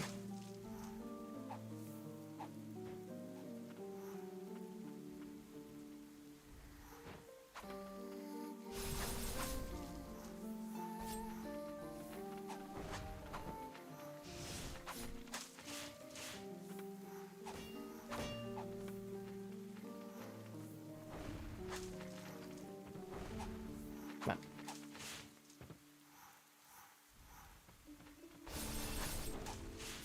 Yeah.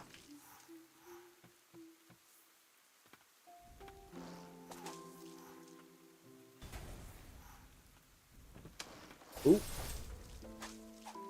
Okay, item. Yeah. More health. Beautiful.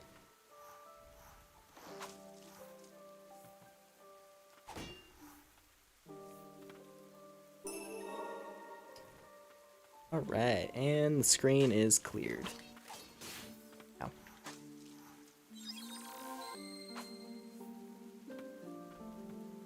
I want to say there's also an amulet that increases the number of heals that you get, and that's super helpful.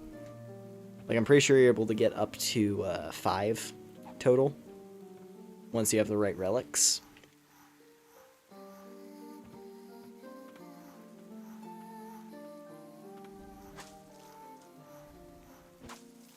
And yeah, that also comes in insanely clutch for certain stuff. In fact, I think there's a chat. I want to say there's a thing in the end game zone If I'm remembering right, that is. There's a thing in the endgame zone where if you don't have all the exact right relics, you can't survive. Like, you need to have all of the heals and then everything that can give you extra health or, like, survivability in some form or another. And, like, if you don't have those things, you can't do it.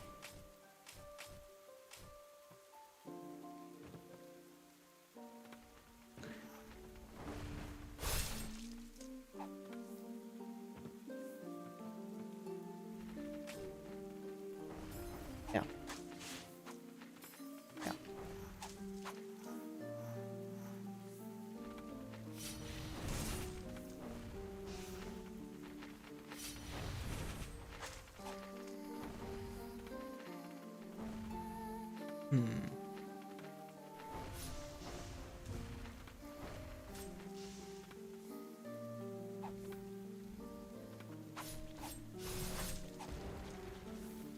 Got it, yeah.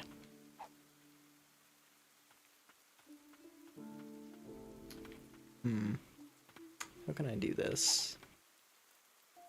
I have to remember how to access this treasure chest over here. Oh, and welcome back, Phobia.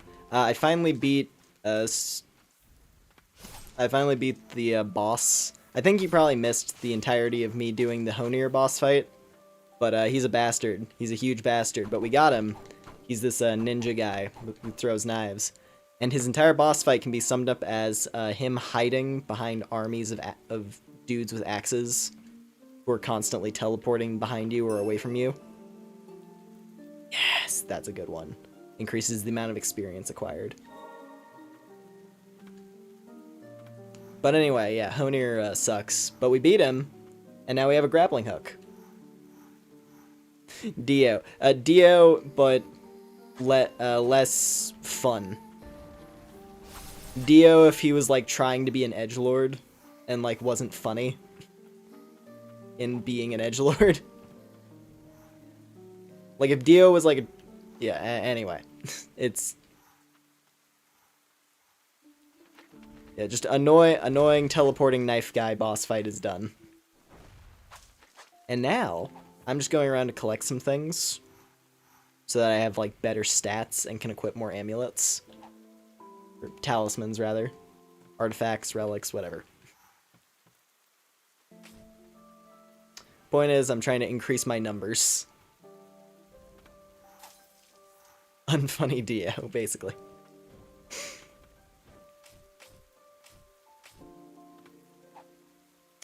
Yeah. Now, on the bright side, grappling hook.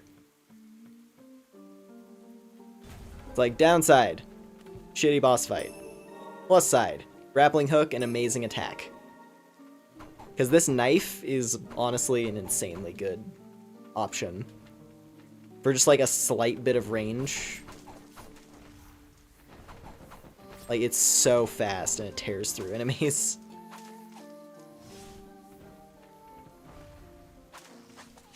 Oh yeah, also, I was able to get a talisman that lets me do lifesteal now. Only a little bit. It's only a little bit of lifesteal, but against bosses, it's very helpful. Because it's per hit lifesteal. It's not, like, based on the damage I deal. Rather, it's like every hit is a little tiny heal proc.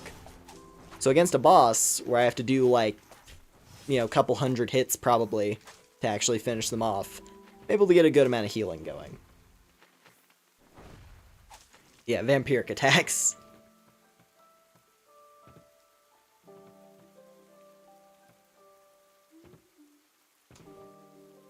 Yeah, now I need to get more chains of sorcery. Because those increase the number of relics that I can equip. And yeah, that's important. We need that.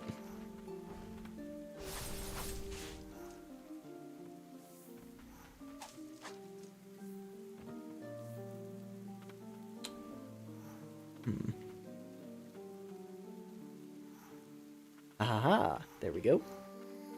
Gimme. Still something on this screen, but I don't know what.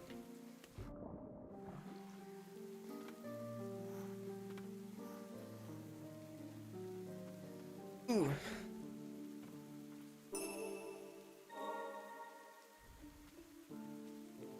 I'm like I'm like contorting my insides the way that I'm sitting right now. My body is cursive.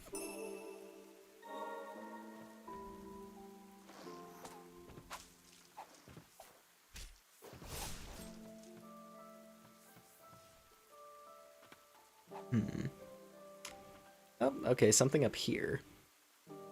Aha, it is a different location.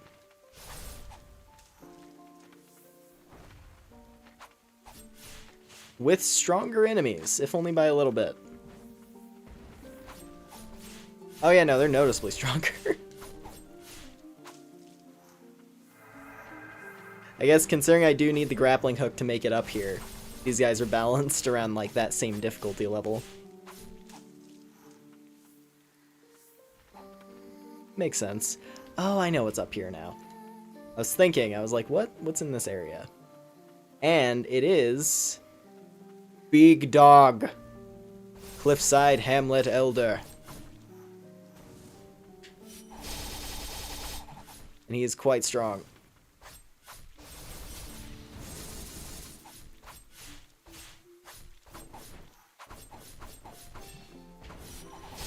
Yeah! Love that move. The knife tornado. What is this monstrosity I've become? It's all good, buddy. You're freed from the evil.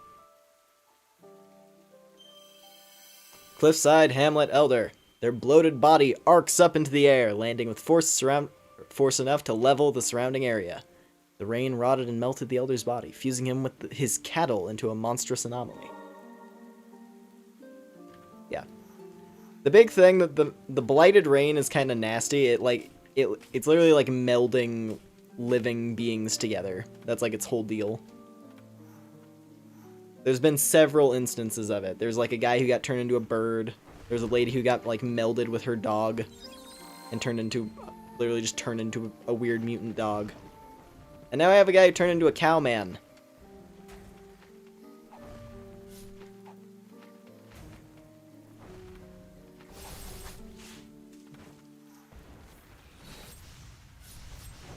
Ow.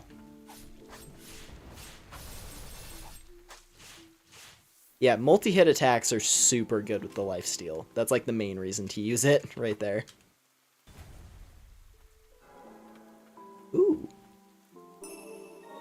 Nice.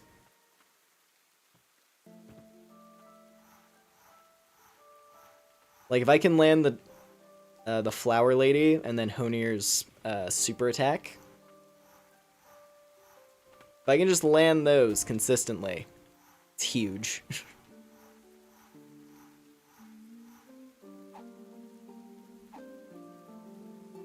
Oh yeah, this part. Yeah, this part's fun. Yeah, haha.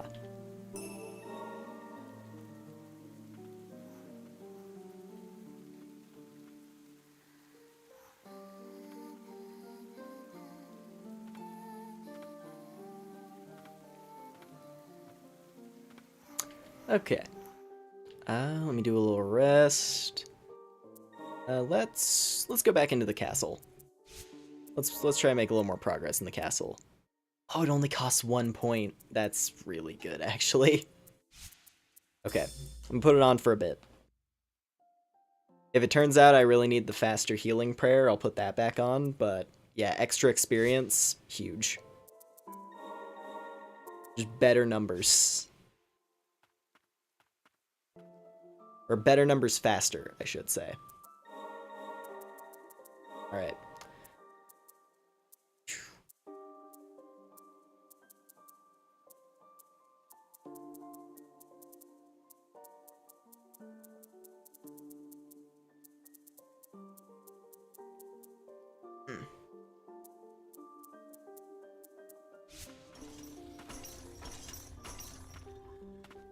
Okay, castle time. We gotta make it to the top of this castle tonight. Because this is the thing. This is why I struggled against Knife Man. Ow. Ow. This is why I struggled against Knife Man. Is for the sake of us being able to fight the guy at the top of this place. Because, oh boy, is Is it good? I'll answer that for you, yes.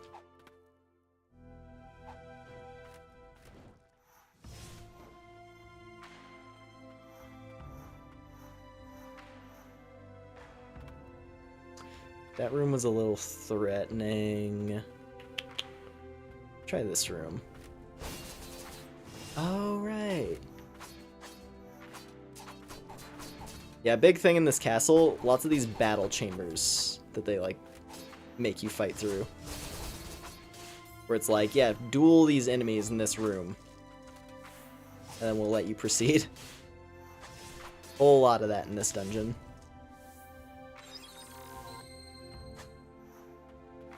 Take that heal. I'll leave the other one just in case I need it.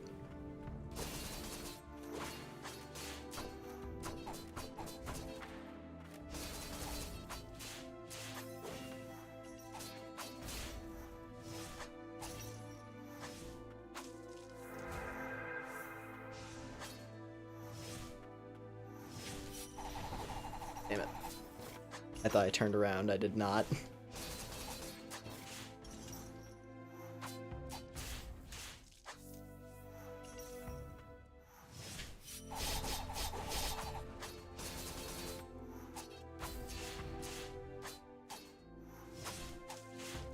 Ooh. Ooh.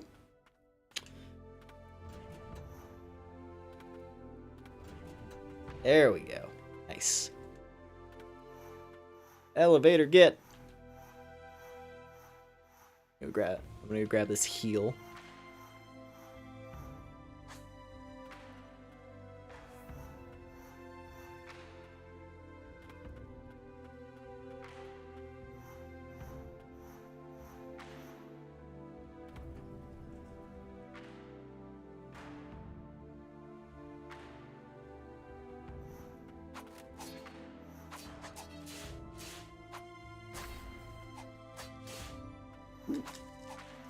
You got up just in time.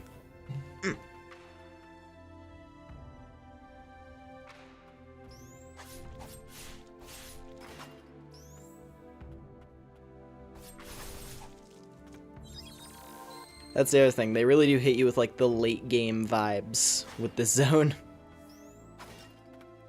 They're just throwing enemies from every part of the game here. Because now we have the fungus guys back from the witch swamp. Ooh. King of the First Age's Diary 1. I do not foresee our arrival on this new continent being welcomed warmly with open arms. There is sure to be much bloodshed, and though I am prepared to do what I must for my people, I cannot stop trembling. I'll keep a record of what follows. I must never forget the battle that is to come.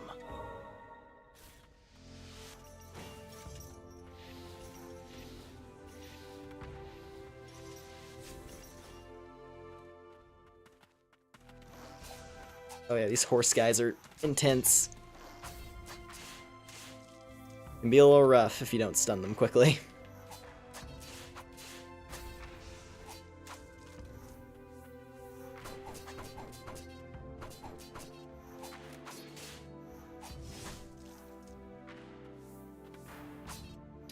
Damn. Okay, we gotta open this. Oh, that's right. Okay, I remember the gimmick now. So they have us go through like two separate sections, basically.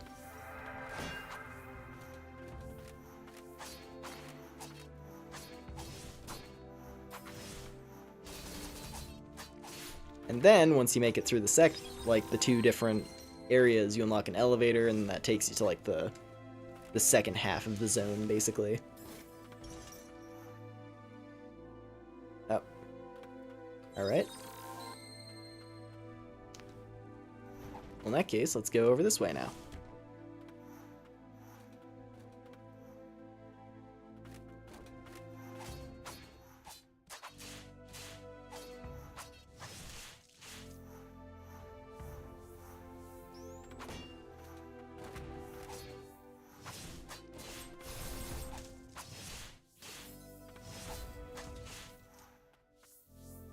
Has the castle fallen?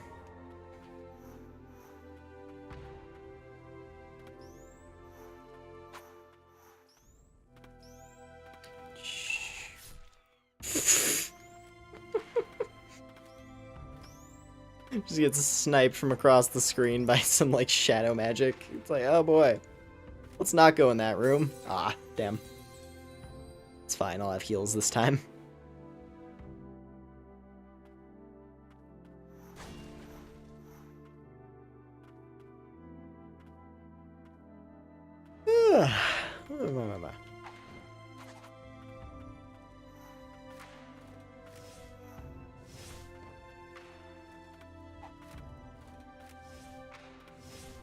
Come on. Come on. I'll take it. More health. Oh no.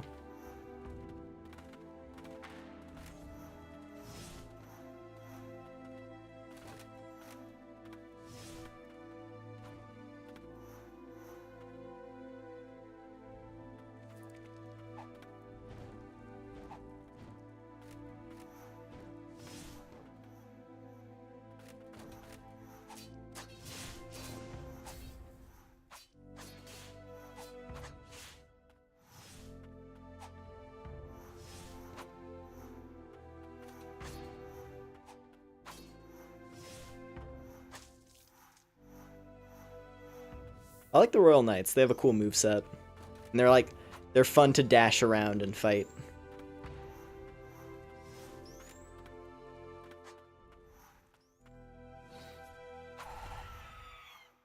Yeah, the nuns are back from the, what's it called?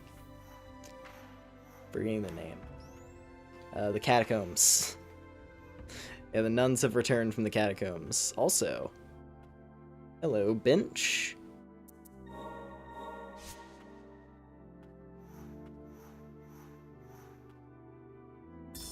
Let's see here. Findings. Julius's book. Uh-huh. In order to defend the twin spires, we Knights of the Bastion took the odd elixir, became immortal today. I would much prefer if we didn't have to rely on forbidden magics.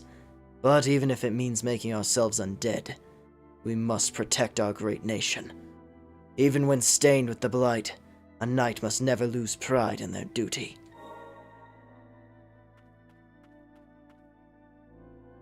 We're going to jump down here real quick because the Decayed Crown. Enemies will be more easily stunned by attacks. A crown of the highest royalty worn by the King of Land's End. Having lost its former glory, Decayed Crown was forsaken someplace far from the castle.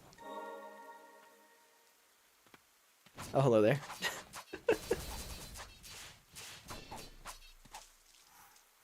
That's a very good relic right there as well. The King's Crown. Unfortunately, I do not have slots to justify it. But maybe later. I'm pretty sure it's one of the relics that actually is, like, a substantial upgrade. Like, it is noticeably easier to stun enemies when you have it equipped. I think. But I'm not sure, honestly. It's one of those relics where I think it's cool, but there's other ones that take priority over it usually. Such as the Immortal's Crest, which is the lifesteal one.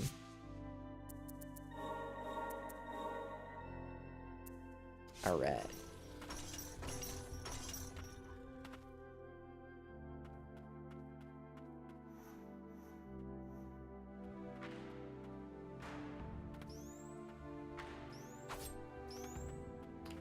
I'm just gonna run past them. Ow. Wait, shit. Alright, this room.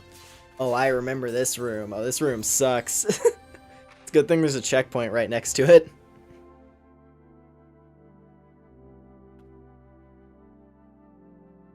They make you fight like 6 knights at once while there's also the fungus sorcerers like raining magic down on you from above. It's really brutal.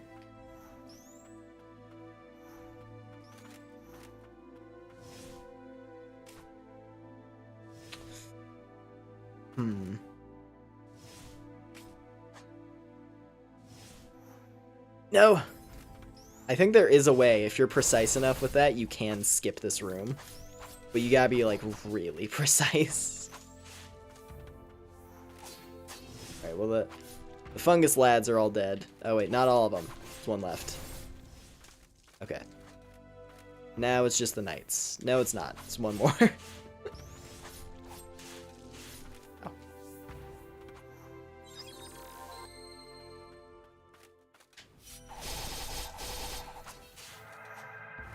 At the very least, they're just the basic knights. If these were royal knights, they would be like, this would be like insane. This is how fast they are.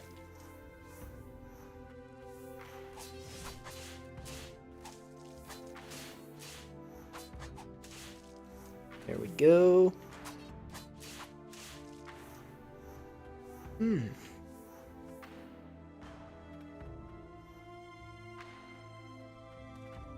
Horseman. Dead horseman. Wow, okay, the horse dudes almost, they give me like half a level. Like with the experience booster equipped, those guys are super valuable. I'm glad I went and got the ribbon. There we go. All right. By the looks of things, not even the castle could protect them.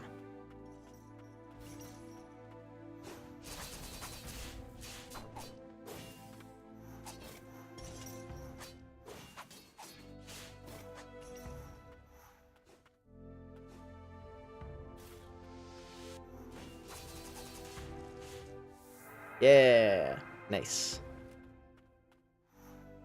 I don't remember. I think this might be like another gauntlet of rooms that I have to fight through. Maybe.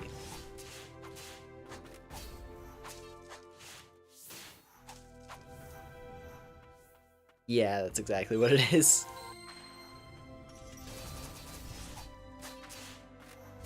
Ow.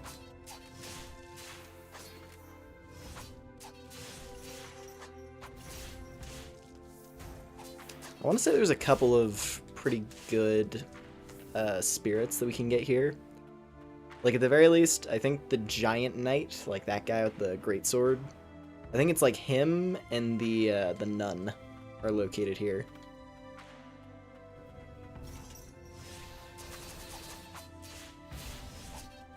I can't let them charge. From what I recall, these paladin dudes, if they can charge their spell, it is like nightmarish. I'm pretty sure it's like a giant explosion of homing projectiles, if I'm remembering right. So yeah, no, if they fire their thing off, you just die.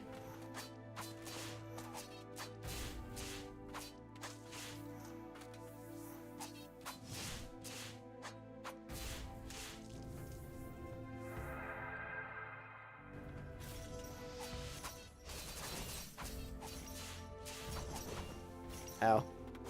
Corners. Goddamn corners. This is the perfect time for me to use the Executioner. He's like made for these guys.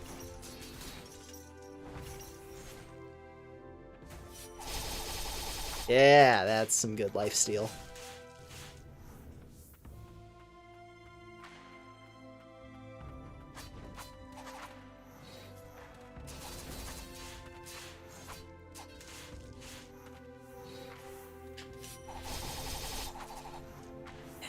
Good heals, good heals. Keep on pushing through. Make it through the battle gauntlet.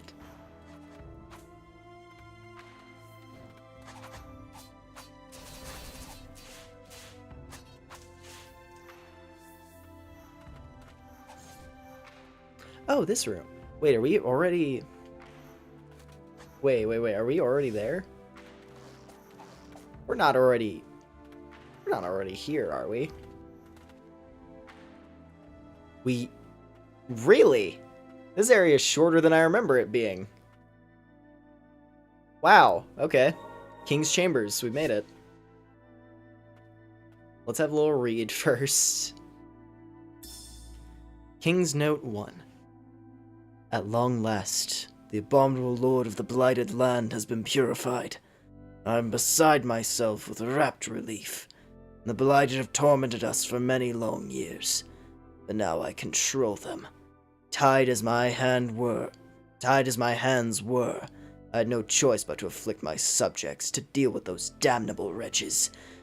Now their power is in my hands. Not so virtuous, is he?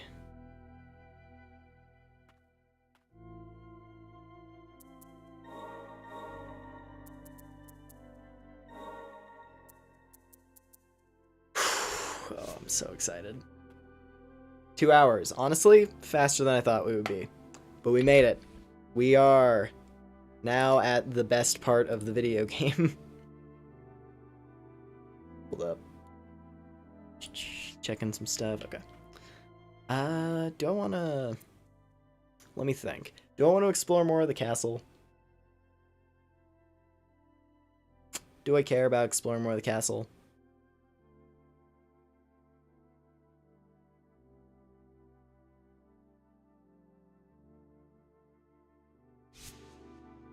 Nah, I want to fight this boss. I've been waiting for this. Could that be the throne room up ahead?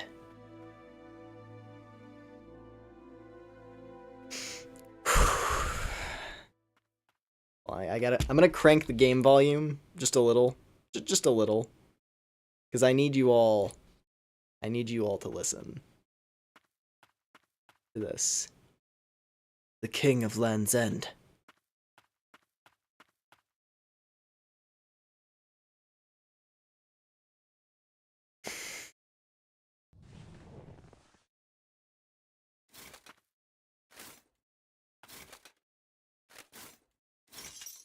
Knight Captain Julius.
Damn it. Damn it. Oh, this is my favorite boss fight in the entire game. This is my favorite boss in the entire game. It's my favorite boss, it's my favorite song in this whole game. We had to crawl through a mile of shit to get to here. Oh, I'm so happy, I'm so happy, I'm so happy. Going from the bottom of the barrel low of Honir to the cream of the crop that is Knight Captain Julius. Also, yeah, it's all good, Phobia. I don't mind. All good if you're napping while watching. I'm just here chilling out, playing, you know, doing my favorite boss fight in the game.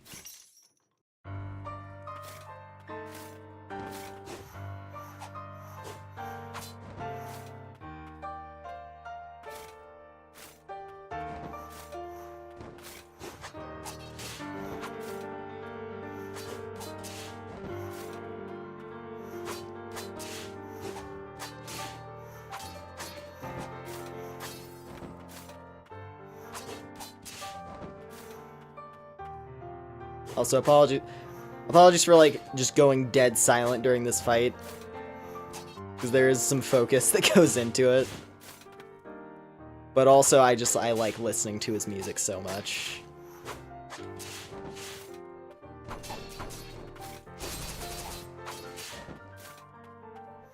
Like, this fight is the reason to play the video game in my eyes.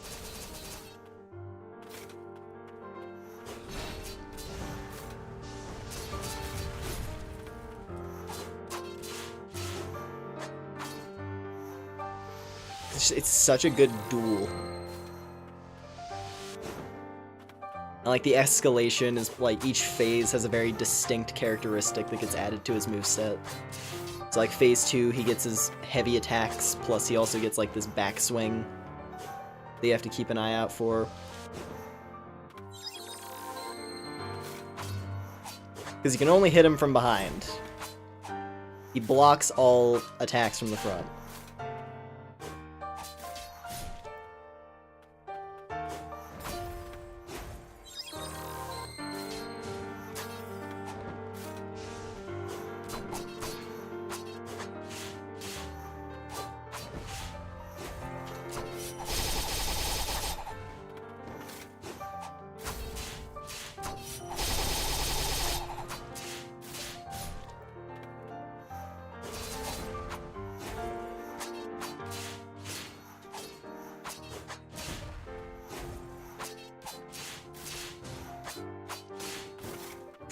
Alright, here we go.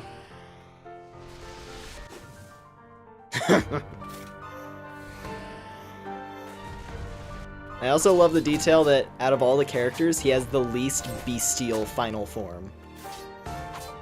He stays a noble warrior in the end. All it changes is his lance is bloodied.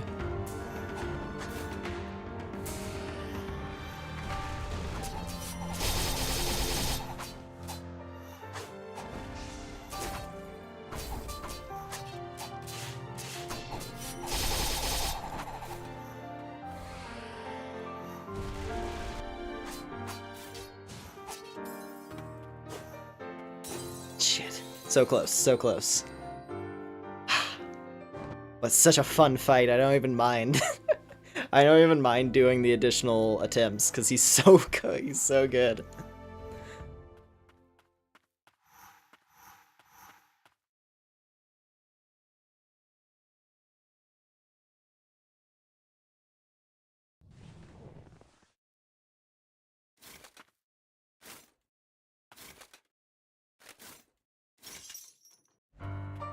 Alright.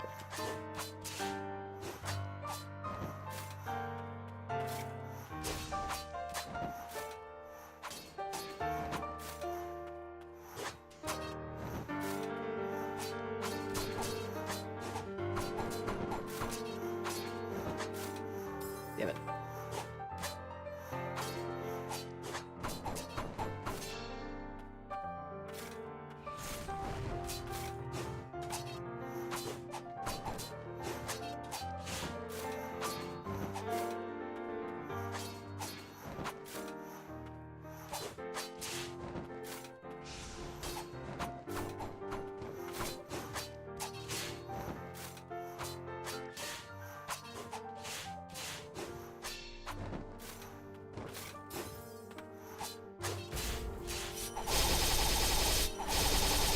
Yeah, double knife storm. Nice. So much healing.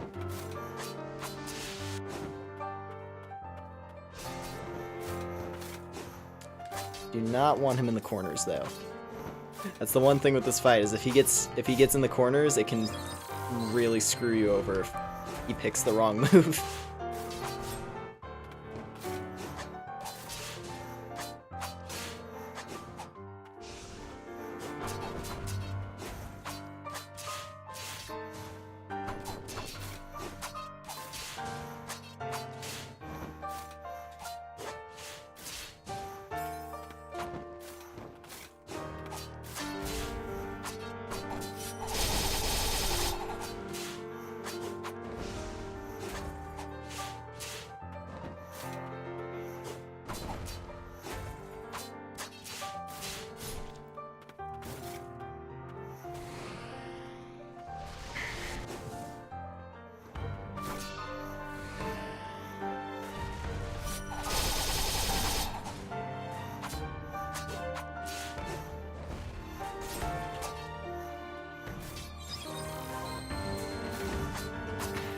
Oh yeah, and that's the other thing I forgot.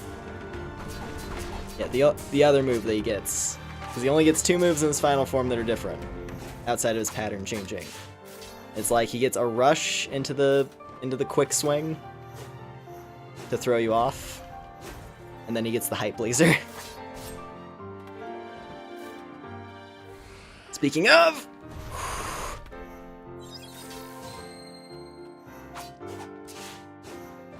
it is very possible to get unlucky and have him do the laser when he is in a corner, and that is just death.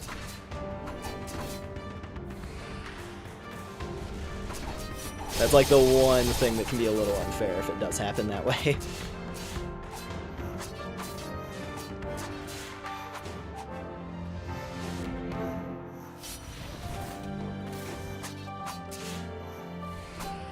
Oh, is this it? I think this is it for you, Julius.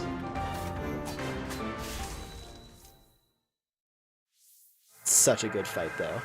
Such a good fight. Ah. I'm sorry.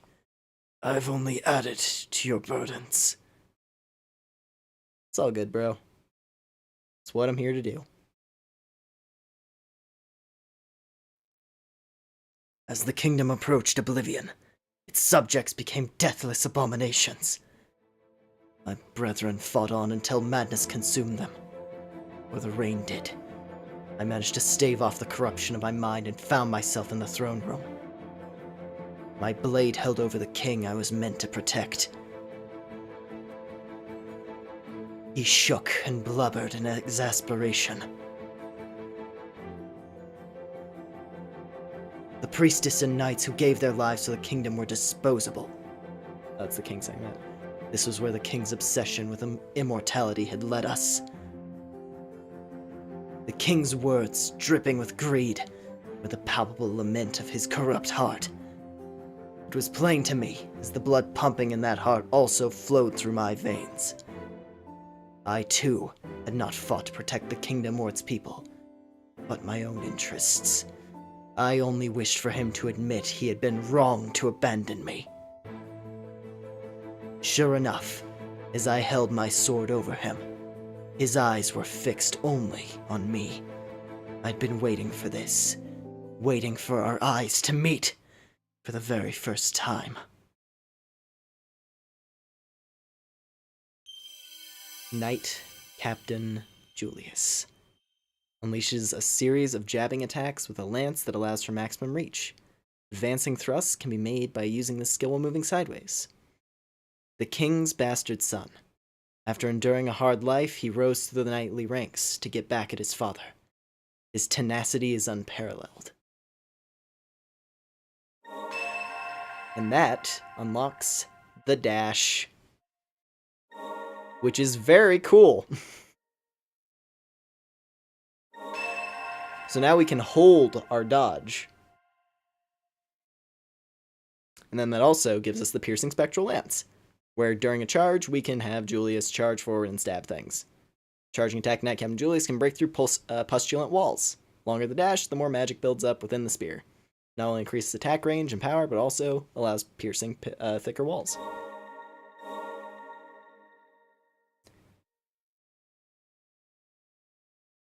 A knight driven from the castle.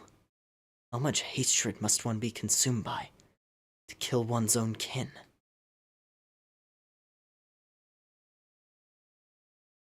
I don't know, but he's really cool though.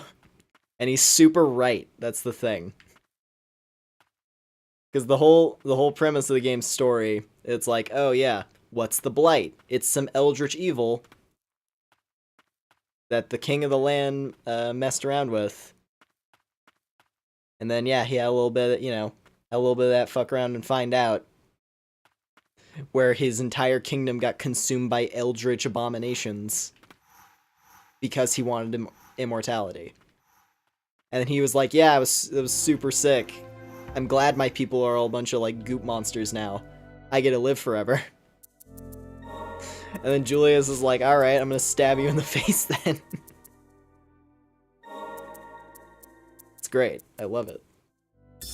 Put him on immediately. It's my favorite character in the game. I think we're gonna unplug Eileen.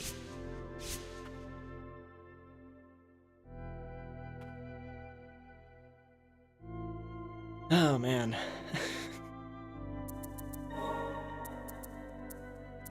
Oh, and the other cool thing, the other fun thing, haven't messed around with it much, I don't remember if I mentioned this already. Purified memories allow you to do rematches against any boss in the game. Whenever you want. I believe Sekiro also did that. Or maybe that was what... I forgot. Was that what the updates added later down the line for Sekiro? Like a boss rush mode? I feel like that was a thing. I didn't stick around with Sekiro long enough to play any of that. Like, I beat the game and then I was kind of done with it. Good game, though. Sekiro is great. But it's the kind of game where I beat it once and I felt satisfied. But yeah, no, I like the rematch system in this. You can literally, it's just like, hey, did you like a particular boss fight? You can just fight him whenever you want. And I could, like, kick on Blightborn modes if I want to fight, like, a hyper mode Julius, if I really felt like it. Oh, right, I forgot about this. You can just turn that off, can't you? Well, we've been playing the game with it on. Turning it off is admitting defeat, although I do not like contact damage. I think it's stupid. Or at least it shouldn't be as high as it is, right? But yeah. Oh, Julius is done! I'm sad. I'm sad because that's the peak of the video game in my concern. It is, in fact, downhill from here. So with that, I'm thinking might as well head out to the east. Might as well end things on a high note, right?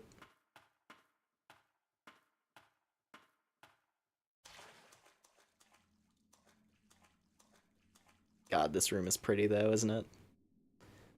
Flowers, both blighted and purified, have taken root even this far out. Is this... This is it. My final purification.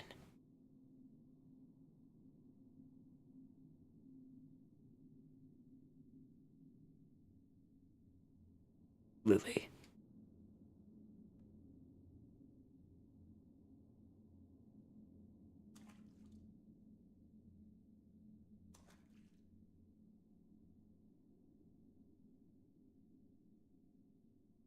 Purify the land.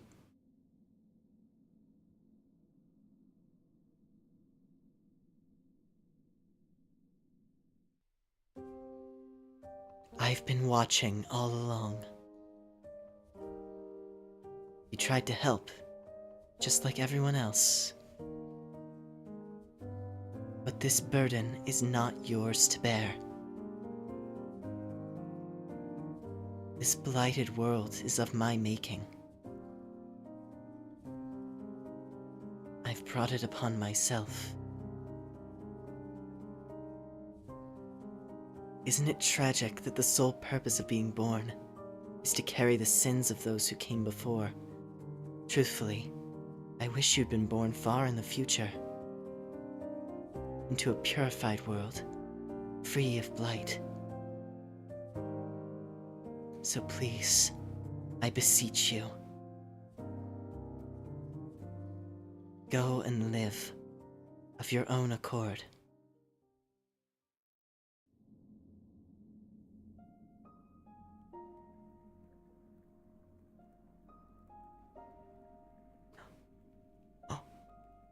The blight is being purified. Are you able to go on?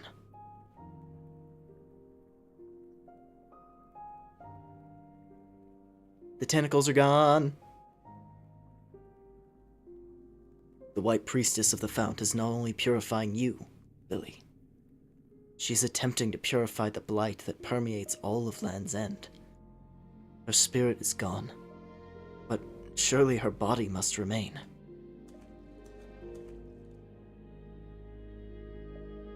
I can't continue on past this point. A deathless pact I made with a priestess long ago chains me. Leave the rest to me. I hope you can fulfill the priestess's final wish. For my part, I failed in those very same duties.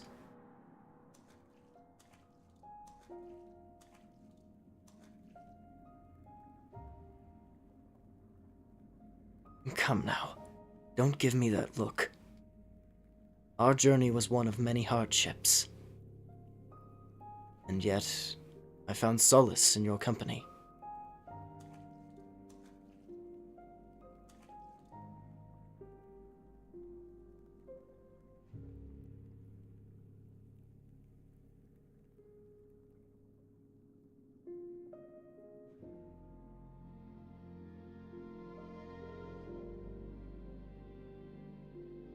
The pact will bring us together again, one day. Until then, live and be well. Ender Lilies, truth remains in the abyss. Tragedy, never ceasing.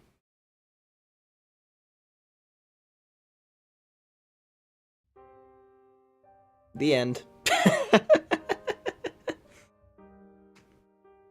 That's one ending. That's technically the first ending of the game. Now, do I want to do the rest of the game? As I said, we've peaked. We peaked with the Julius fight. In all honesty, the remaining chunk of the game is, it's something, alright. It's quite something. I love this game a lot, but oh boy, those endgame zones.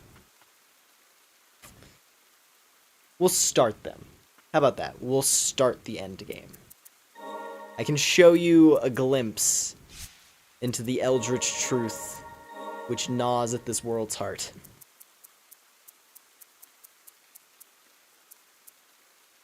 Let me see. I think it's this way.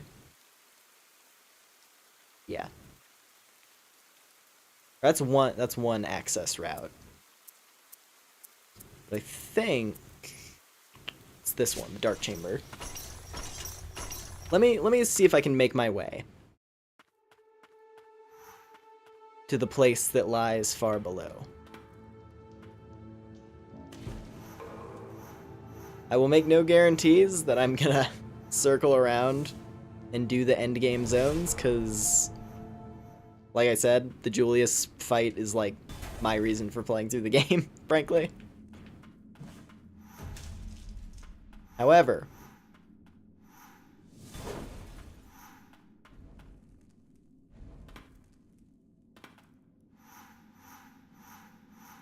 one sec, we gotta be careful here because there's exploding guys all over the place.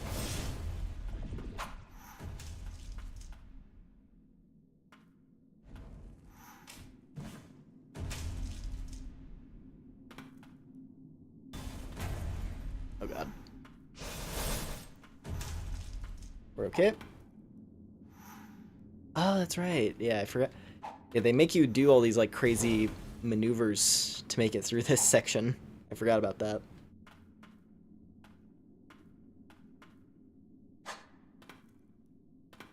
Another little spike gauntlet, like what we had to do to get... Ow.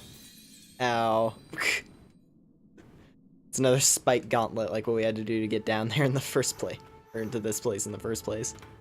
Anyway.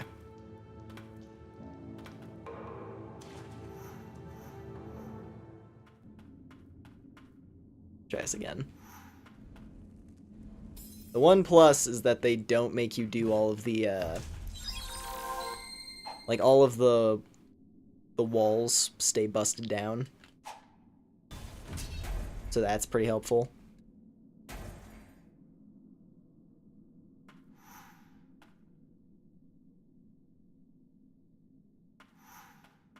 Sec. There we go. God, what even was this part? I have to, like... Yeah, to, like, narrowly sneak through.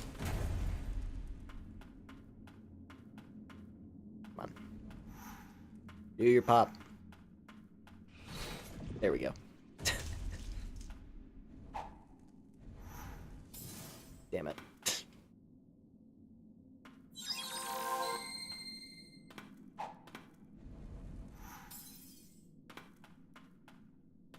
Oh.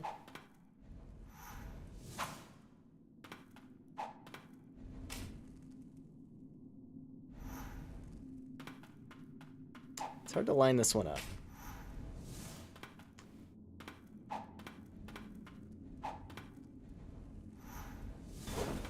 There we go.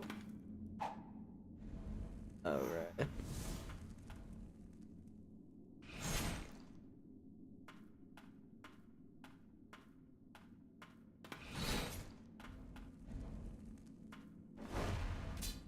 Oh, hello there, Jonah. Welcome in.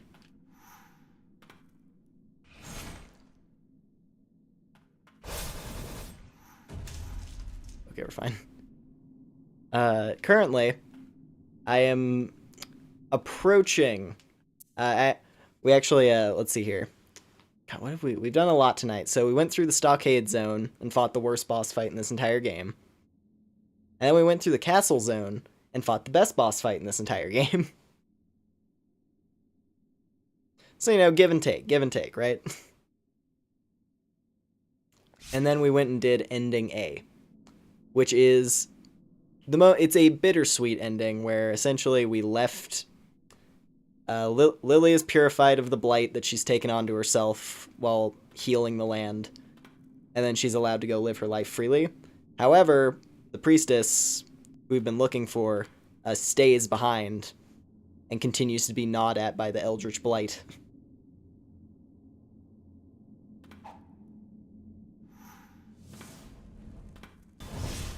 So right now, we're going into the depths of the world to try and find the priestess. This place does have good music, though. Heretic's Mask. Greatly reduces damage sustained while in the blighted fog and while in or on water. A mask worn by sorcerers entering the verboten domain. Provides protection against the poisonous miasma therein.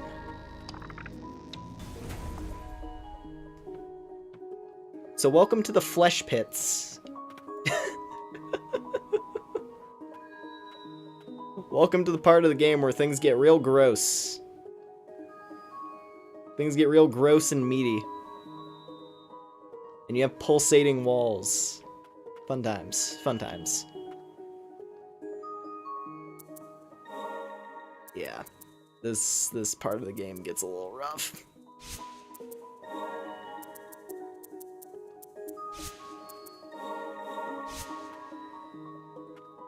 Let me just step out here for like a second.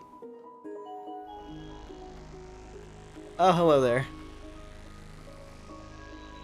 Just meat. The entire end game is just meat.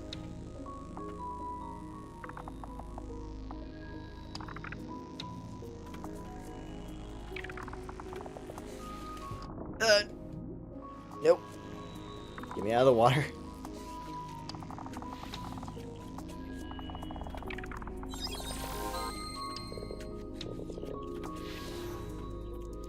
But like I said though, good music. This area does have a really good song. Oh god.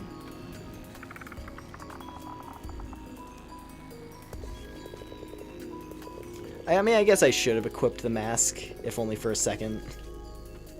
Okay. Can I actually make it through here? Honestly, don't know if I can.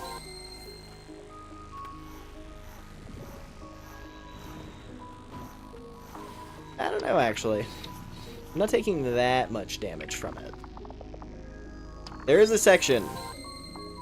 There's a section in this, deeper in, where it gets rough. Also, that guy. One of the most important spirits in the game. But we can't get him. We have to get the ability to open that door.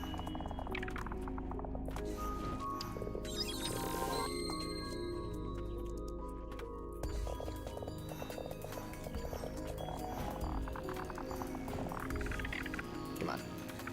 Whew. Almost making it. Oh, hello there, meat.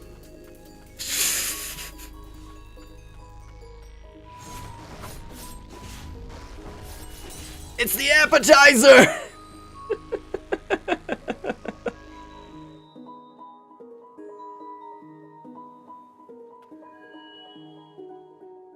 Yeah. This is what the end game of Ender Lilies looks like. Also, thing to read. Verboten domain notice. To my esteemed colleagues, carrying out research in the verboten domain is an exciting prospect, but it is also a dangerous one. All mages permitted to work in the verboten domain must wear the mandated masks. These masks are stored in the laboratory. They're limited in supply, so treat them with care.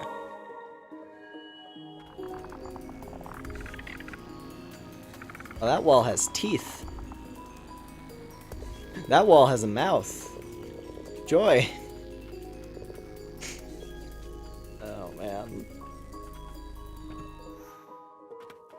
Oh, also, this is the most complicated zone in the game in terms of layout and stuff to collect.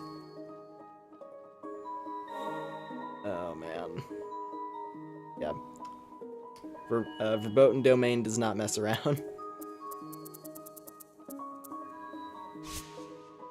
So, how's about? Just for fun. For fun. Right?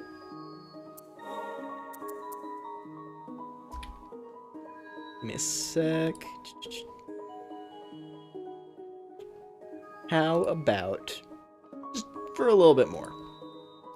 Since we got one ending, I'm gonna consider whether or not I want to push through the remaining, like, you know, the end game, right? I'm gonna consider if I want to go around, collect all the stuff I need to collect in order to reasonably tackle the end game, so we can get the true ending. Because I will say the true ending is very good, right? I really, really like the true ending of Ender Lilies. However, it's a lot. I got enough of tackling the verboten domain on my first playthrough. I like ending on Julius, because Julius is the best. Also, we can fight Julius with Julius, so that's gonna be fun. Alright. Let's do it!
Big stabs.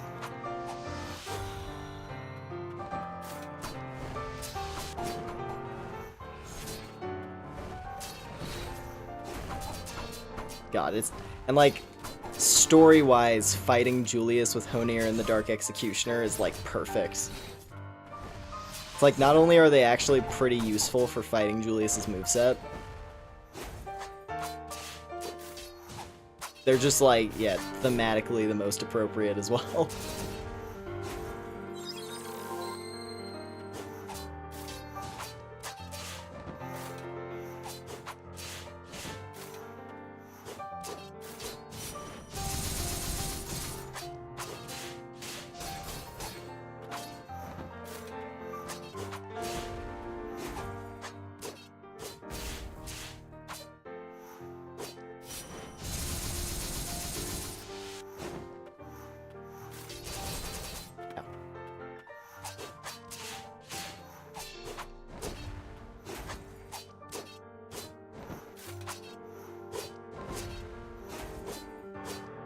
I don't know, if I do decide to do like the end game of this, if we tackle that in like one more stream of Ender Lilies, I think I'm probably gonna dial down some of the game settings. Like I'm probably gonna just turn off contact damage because it's stupid.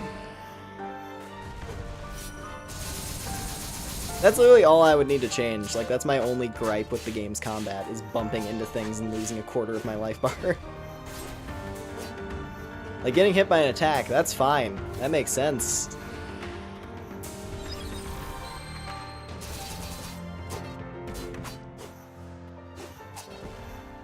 Ow.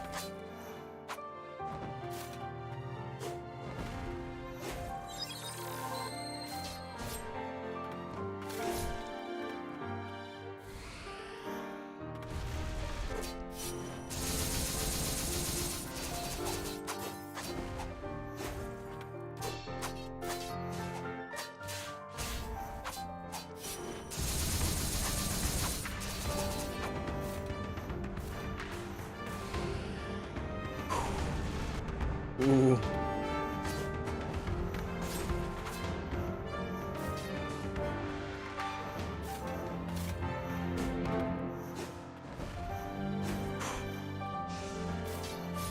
Damn it! Come on. Okay, that's fine.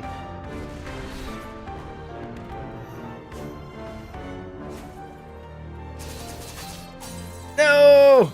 The backswing. So close, so close. Alright. God, I love the Julius fight so much. It's easily the best part of this whole game. But there is still more. And in its own way, the true ending of Ender Lilies is also very much worthwhile. So I don't know. I'll have to think about it. I'll have to think about whether I want to push through or just leave it at the Julius fight, because that's, like I've been saying, my favorite thing. No idea.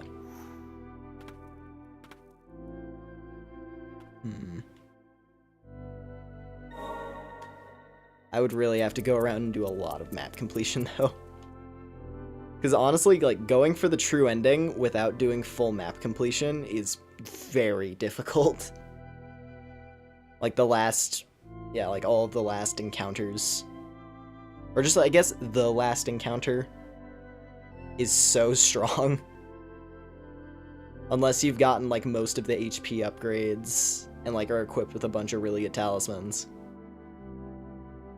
But yeah. I don't know.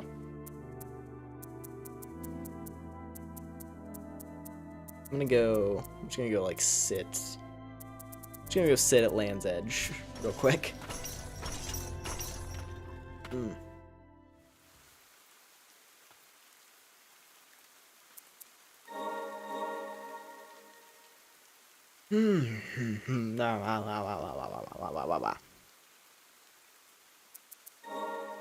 Might as well upgrade Flower Lady, because she's one of my favorites.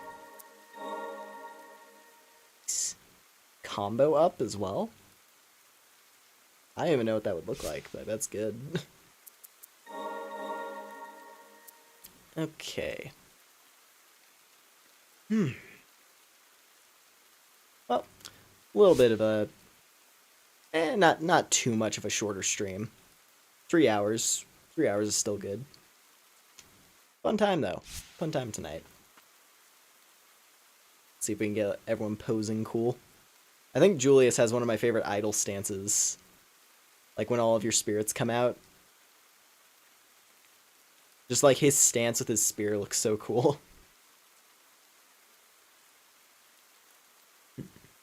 Alright.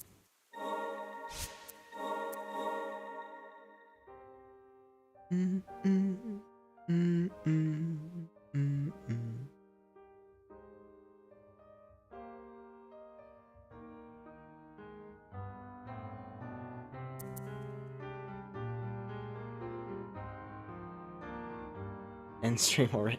Yeah, that is the one thing. You did show up a bit later in.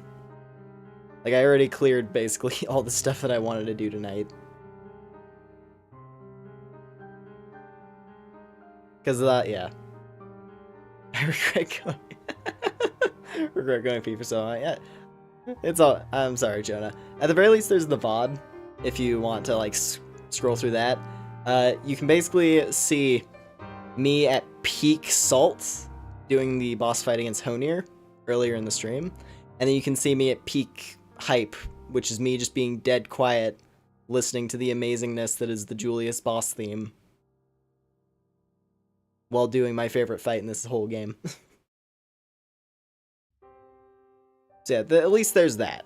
At least there's the archive. But yeah. Anyways.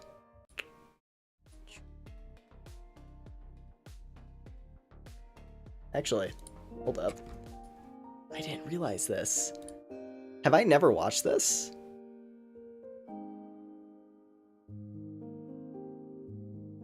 I didn't realize there's a cutscene if we sit on the title screen.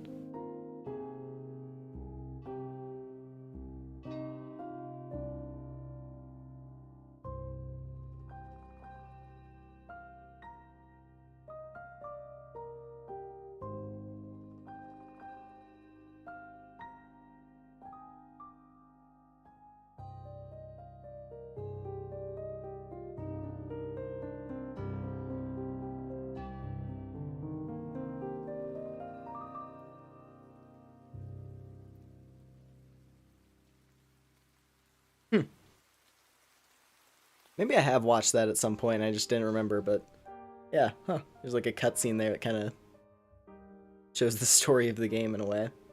That's interesting. Alright. Now. Give me a sec. Actually, while I'm thinking of it, so, for those who were not here at the start of the stream, I did briefly talk about, what's it called? Ender Magnolia. Which, that is the sequel that is coming out to Ender Lilies. Which I am extremely excited for. So real quick, before we head out, I think I want to pull up the trailer for that again. So give me one little moment here. One little sec. Tiny little sec. Ender Magnolia.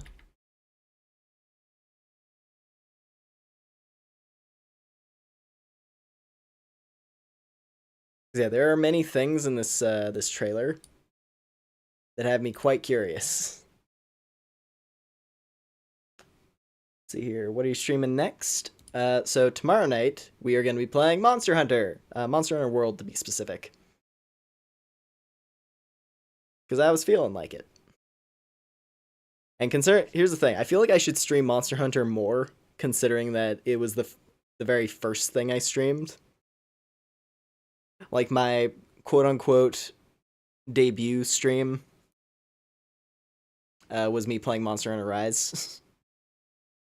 Yeah, this time we're doing World. Which, I'll be honest, I prefer Monster Hunter Rise, But, you know, I got stuff to do in World, so I might as well do it, right? Yeah, anyway, real quick.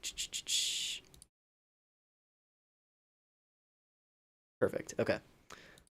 Yeah, let's watch through this trailer real quick.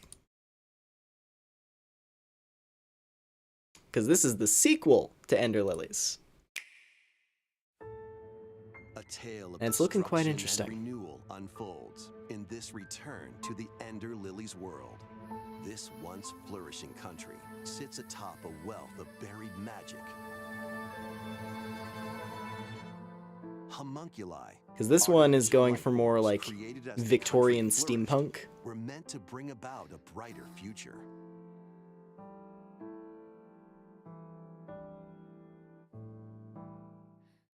As Lilac, you'll reluctantly bond with and journey alongside. Or more just homunculus gothic. who This one's going played for more a like pivotal gothic, role in the just in country's general. demise. And it has me quite When curious. the magic buried beneath the surface became corrupted, the citizens fled upward to escape its reach. But those who lacked power and wealth remained abandoned below. Along your journey, you'll battle rampaging homunculi. Upon liberating them, the creations will join you on your adventure, becoming your companions and lending their aid. What awaits Lilac and the homunculi at the end of their journey? Find out when Ender Magnolia, Bloom in the Mist, launches on Nintendo Switch this year. Yeah. It's looking very exciting. Buried beneath To the me, at least. As your local Ender Lilies enjoyer, there are many things that have me quite excited. Like, overall, it looks like a lot of the gameplay is very similar. However, there are aspects such as, like, just, like, the different types of abilities. Becoming your companion. So, like, having a mecha wolf that you can ride on, that's pretty different.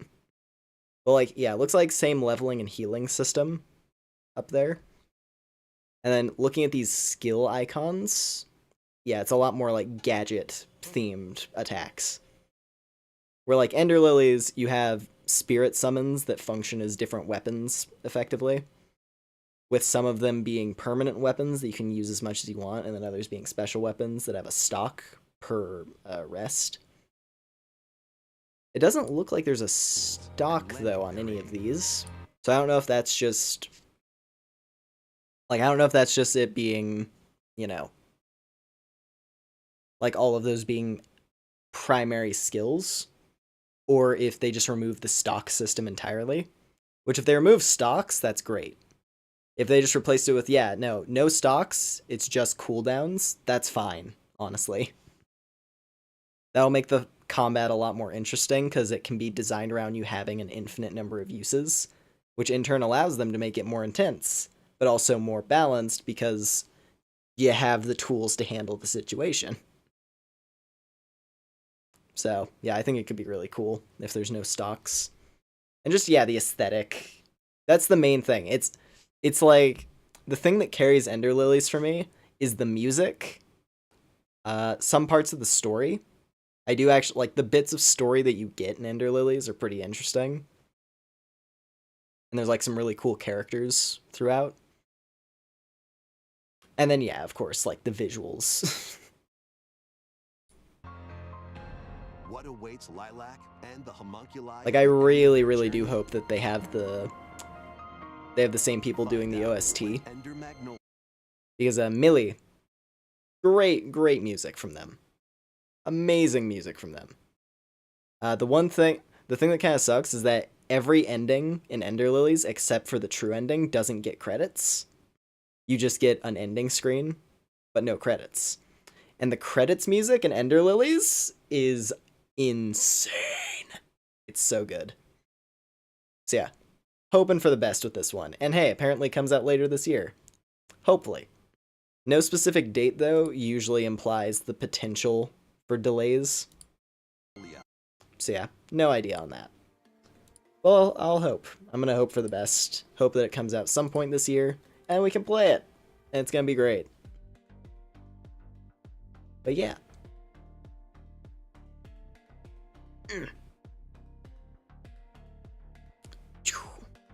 think about covers everything. So thank you all very much for hanging out tonight. Do appreciate it. If you enjoyed the stream, be sure to leave a like and a sub. Does help me out a lot. Also have our community Discord where you can get more accurate notifications when I upload stuff or go live with my streams. And yeah. Everyone's going to bed early. Don't worry. I imagine tomorrow night's stream is going to go on longer. It's literally just like I did the stuff I wanted to do in Ender Lilies tonight. And then like if I want to go for the true ending on stream so we can like see it, then I will. But at least for now, I don't really want to do the end game. I did my favorite part of the game, and that's good for me. There's a part of me that kind of wants to just leave a pin in the Ender Lilies universe until the next game comes out. And then I can hopefully gush over every aspect of the next one. Because hopefully, the problems that the first game has are going to be resolved. Feel that about Remnant 2. Oh, is it a similar thing where it's like, yep, there are parts of the game that are amazing and then parts that are really weak. I haven't played it myself, so I wouldn't know, but yeah. If it's the same kind of situation, where it's like, oh, this part is like my favorite thing. And it's like, oh, this other part, like over here, we don't talk about that part. It sucks.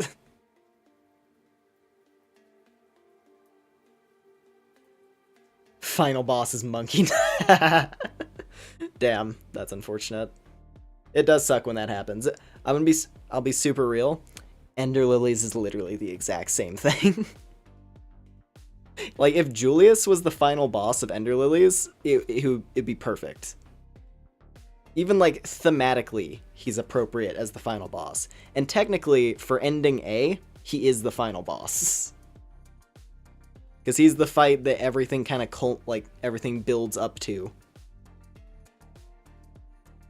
And then, like, his power is what lets you access the endgame area. So, you know. He's more or less the final boss before you attempt to do any of, like, the, yeah, before you go for any of the true ending stuff. And he's great! He's great! The other two bosses that are left in the game, not too great! Which is, like, that's the main reason I'm kind of, like, hung up on it. Because I really do love Ender Lilies. But god damn it has some light. The final area is insane. And to like reasonably challenge the final area in Ender Lilies, you have to basically 100% complete the map. Or else you're going to be getting flattened by everything in the final area. Because you don't have enough like levels or health upgrades. Like everything just hurts like crazy. And, like, you don't have enough slots to equip all of the talismans that you'd want to use. It's a lot. It's a lot. But, I don't know, maybe. If I'm really in the mood, maybe like, just before Ender Magnolia comes out, I'll be like, fuck it. Ending C, let's go. Ending C, and then we can get hype about the next game. That's what I'm hoping. But, yeah.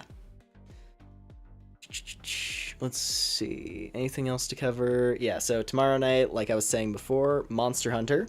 Very exciting. I think it's going to be a good time. As usual with multiplayer games, I'm open to playing with folks in the chat. If you're interested in playing, that is. No pressure. No pressure, obviously. But anyone who is interested in hopping in, more than happy to do hunts with people. I just hope that I'll be able to run it well. Because I remember with Monster Hunter Rise, like, connection could be a little bit shaky because of, like, streaming and then also playing the game online. But then again, I don't know, Rise had, like, even not streaming, I've noticed, like, weird kind of stuttering at times in Rise. Or like awkward delays that just like feel weird. So it could have been a part of that. But then again, I don't know. I've had a lot of disconnects playing Monster Hunter World on PC. Some of them my fault, I think. Others not. So I don't know. I don't know. We'll see how tomorrow night goes. Hopefully it'll be fun. Because I do love me some Monster Hunter. One of my favorite series. But yeah. Anyways. Yeah, I think that now covers everything. So, once again, thank y'all very much for hanging out tonight.